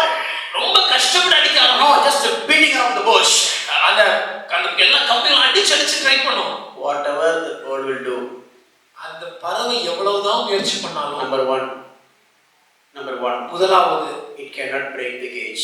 அந்த பறவையால அந்த கூட்டை உடைக்க முடியாது. Number two, இரண்டாவது the hunter will never open the cage. அந்த வேடனும் அந்த கேட்டை திறக்க போறது இல்ல. My dear friend, எனக்கு அன்பானவர்களே, sometimes we are beating around the bush. சில நேரம் நாமளும் இத மாதிரி தான் நம்மளுடைய கூட்டை அடிச்சிட்டு இருக்கோம். We are not ready to sit and listen what God wants us to do. தேவன் என்ன நம்மளை செய்ய சொல்கிறார் என்பதை அறிந்து கொள்வதற்கு உட்கார்ந்து கேட்பதற்கு நமக்கு மனம் இல்லை. God will not talk. தேவன் பேசாம இருக்கிறாரு. God wants you to come to a position where you will listen to Him.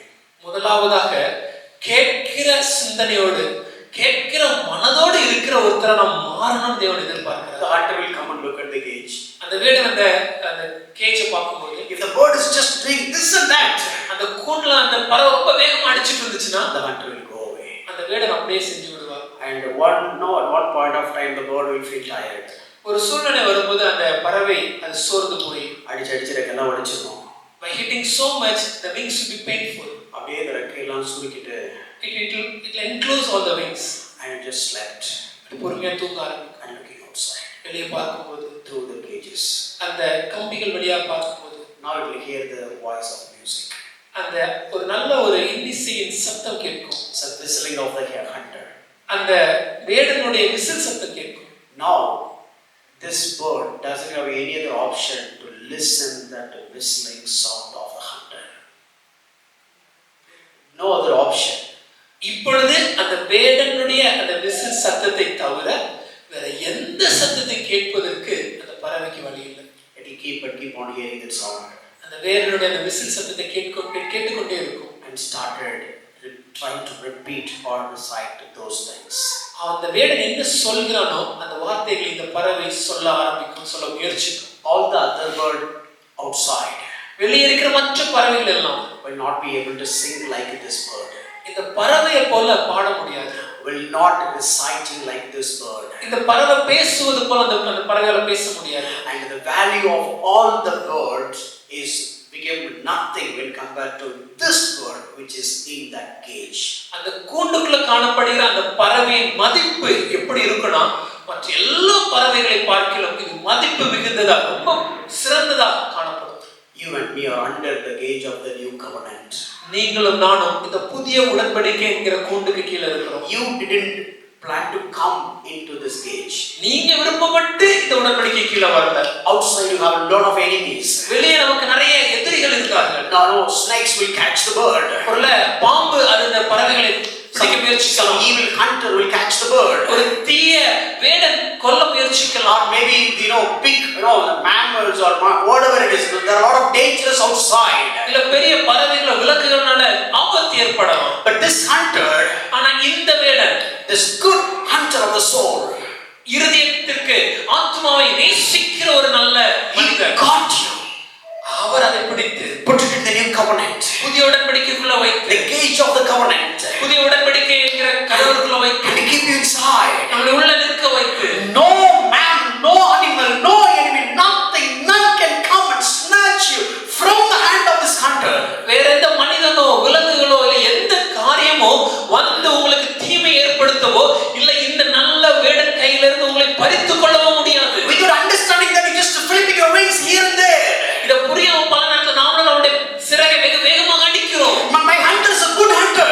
ஐயா என்னை கைப்பற்றியவர் மிக சிறந்தவர். Since you are just flipping your wings, he will not open the gate and send you out. நீங்க வேகமாக அந்த சிறகுகளை அடிக்கிறதுனால கதவை திறந்து உங்களை வெளியே விட மாட்டார். He knows the dangerous things outside. ஏன்னா அவருக்கு தெரியும் வெளியே சென்றால் அதுல காணப்படுகிற ஆபத்து என்ன. All the evil will kill you. வெளியே காணப்படுற ஆபத்துகளால் மரணம் நேரலாம். There are so many things are awaiting to devour you.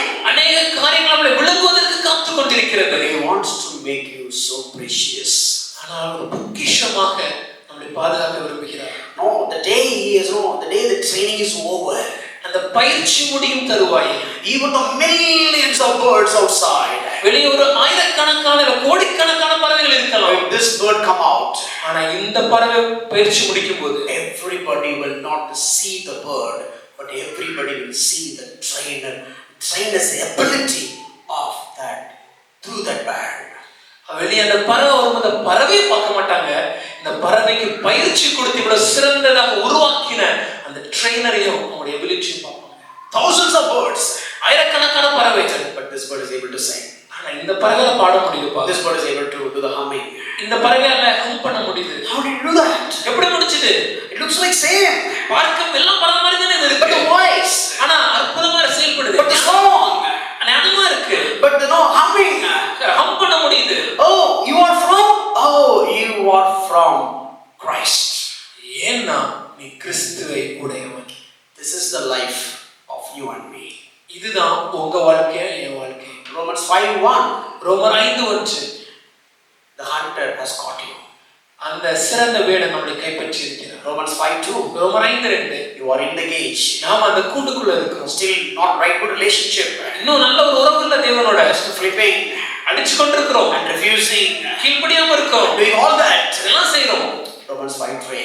ரோமர் 5:3. You feel like so tired சோர்ந்து போகிறோம், and pain வலி and crying. அழுகை. And at that point of time, அந்த சூழ்நிலையில the hunter came. அந்த வேடன் வந்து, You thought he was the hunter.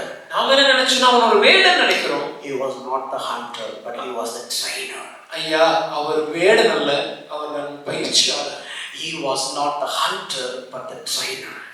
வேடன் அல்ல, அவரே நம் பயிற்சியாளர். He got you not to kill you, but to raise you and form you and mold you. அவர் நம்மளை கைப்பற்றியது நம்மளை கொலை செய்வதற்கல்ல, நம்மளை கைப்பற்றியது நம்மளை உருவாக்குவதற்கு, நம்மளை பண்படுத்துவதற்கு, நம்மளை சீர்படுத்துவதற்கு, நம்மளை பக்குவப்படுத்துவதற்கு. The evil hunter will catch the bird and will kill the bird. அந்த தீய வேடர்கள் பறவையை பிடிச்சாங்கன்னா பறவையை கொன்று விடுவார்கள். All the birds outside of the cage is under the hand of the evil. இந்த கூண்டுக்கு வெளியே இருக்கிற எல்லா பறவைகளும் அந்த தீயவனுடைய கரத்தில் இருக்கிறது. But this bird, ஆனா அந்த கூண்டுல இருக்கிற பறவை, that hunter, அந்த வேடன், good hunter, நல்ல வேடன், decided to save you, உங்களை ரட்சிக்க முயற்சி செய்தது, decided to protect you காப்பாற்ற முயற்சி பண்ணணும். from the evil hunter who is outside. வெளியே இருக்கிற அந்த தீய வேடத்திலிருந்து உங்களை காப்பாற்ற முடிவெடுத்ததுனால Came and he saved you and put you in this covenant. அவர் வந்து உங்களை கைப்பற்றி உங்களை பிடித்து இந்த புதிய உடன்படிக்கையின் கீழ் You வைத்திருக்கிறார். have peace with God. தேவனோடு சமாதானம், You have reconciled with God. தேவனோடு ஒப்புரவாக்கி You விட்டோம், got the access with God. தேவனிடத்தில் இறங்கி சென்ற ஸ்லாக்கியத்தை And பெற்றோம், lavished all the grace. சகல கிருபையை நமக்கு பொழிந்தருளினார். And after that, அதன் பின்பு through the trials, பாடுகளின் வழியாக, through the tribulations, உபத்திரவத்தின் வழியாக God is molding you and making you so that you will reflect His nature to the world. தேவன் நம்மளை பண்படுத்தி பக்குவப்படுத்துகிறார். எதற்காக என்றால் அவருடைய சாயலை இந்த உலகத்தில் காண்பிப்பதற்காக. Day will come, ஒரு நாள் வரும், you will alone sing. நீங்கள் அன்று பாடுவீர்கள். You will alone know just to do the humming. உங்களால மாத்திரம் சிறந்த ஹம்மிங்க செய்ய முடியும். Everybody will not look at all the other birds but look at you. எல்லாரும் மற்ற எல்லா பறவையும் பார்க்க மாட்டாங்க, ஆனா இந்த சிறந்த காரியங்களை செய்கிற அந்த ஒரு பறவை மட்டும் பார்ப்போம். Whenever the bird is singing, அந்த பறவை பாடும்போது everybody is clapping. எல்லாரும் கரங்களை தட்டி, The clapping is not for the bird. அந்த கரங்கள் தட்டுகிற கரகோசை அது அந்த பறவைக்கல்ல. The bird will not understand what is clapping and appreciation and so on. அந்த பறவைக்கு கரம் தட்டுறது இதெல்லாம் புரியாமல் காணப்படும். But the clapping is for the trainer. ஆனா அந்த கரங்கள் தட்டுவது அந்த பயிற்சியாளருக்கு. They will come. ஒரு நாள் வரும், People will see you. ஜனங்கள் உங்களை பார்ப்பார்கள். People look at your deeds. ஜனங்கள் உங்கள் கிரியைகளை பார்க்கும்போது, Look at your words. ஜனங்கள் உங்கள் வார்த்தைகளை Look at your பார்க்கும்போது, lifestyle. உங்கள் வாழ்க்கை முறையை And பார்க்கும்போது they will just praise God. தேவனை ஆராதித்து துதிப்பார்கள். And your life will bring glory to God. உங்கள் வாழ்க்கை தேவனுக்கு மகிமையாக காணப்படும். How many of you want to live that life? அப்படிப்பட்ட வாழ்க்கையை வாழ தேவன் ஆசைப்படுகிறார். That is why God has called us. அதற்காக தான் தேவன் நம்மை அழைத்திருக்கிறார். That is why God has saved us. அதற்காகவே தேவன் நம்மை ரட்சித்தும் இருக்கிறார். Let's learn to live in Him. அவருக்குள் வாழ கற்றுக்கொள்வோம். And let's try to live like him. அவரை போல் வாழ முயற்சிப்போம். And let's accept, adopt all the measures and the means and the tools of God to make you and mold you to reflect him so that he may get glory. God bless you. அவரை போல் நம்மை மாற்றுவதற்கு, அவருடைய சாயலை பிரதிபலிப்பதற்கு, நம்மை உருவாக்குவதற்கு தேவன் பயன்படுத்துகிற சகலவித கருவிகளையும் சகலவித வழிகளையும் நாம் நேசிப்போம். அதற்கு தேவனுக்கு நன்றி சொல்வோம், அதை ஏற்றுக்கொள்வோம். அதன் மூலமாக நம்முடைய வாழ்க்கை மாறும்போது தேவனுக்கே மகிமை உண்டாகட்டும். தேவன் உங்களை ஆசீர்வதிப்பாராக.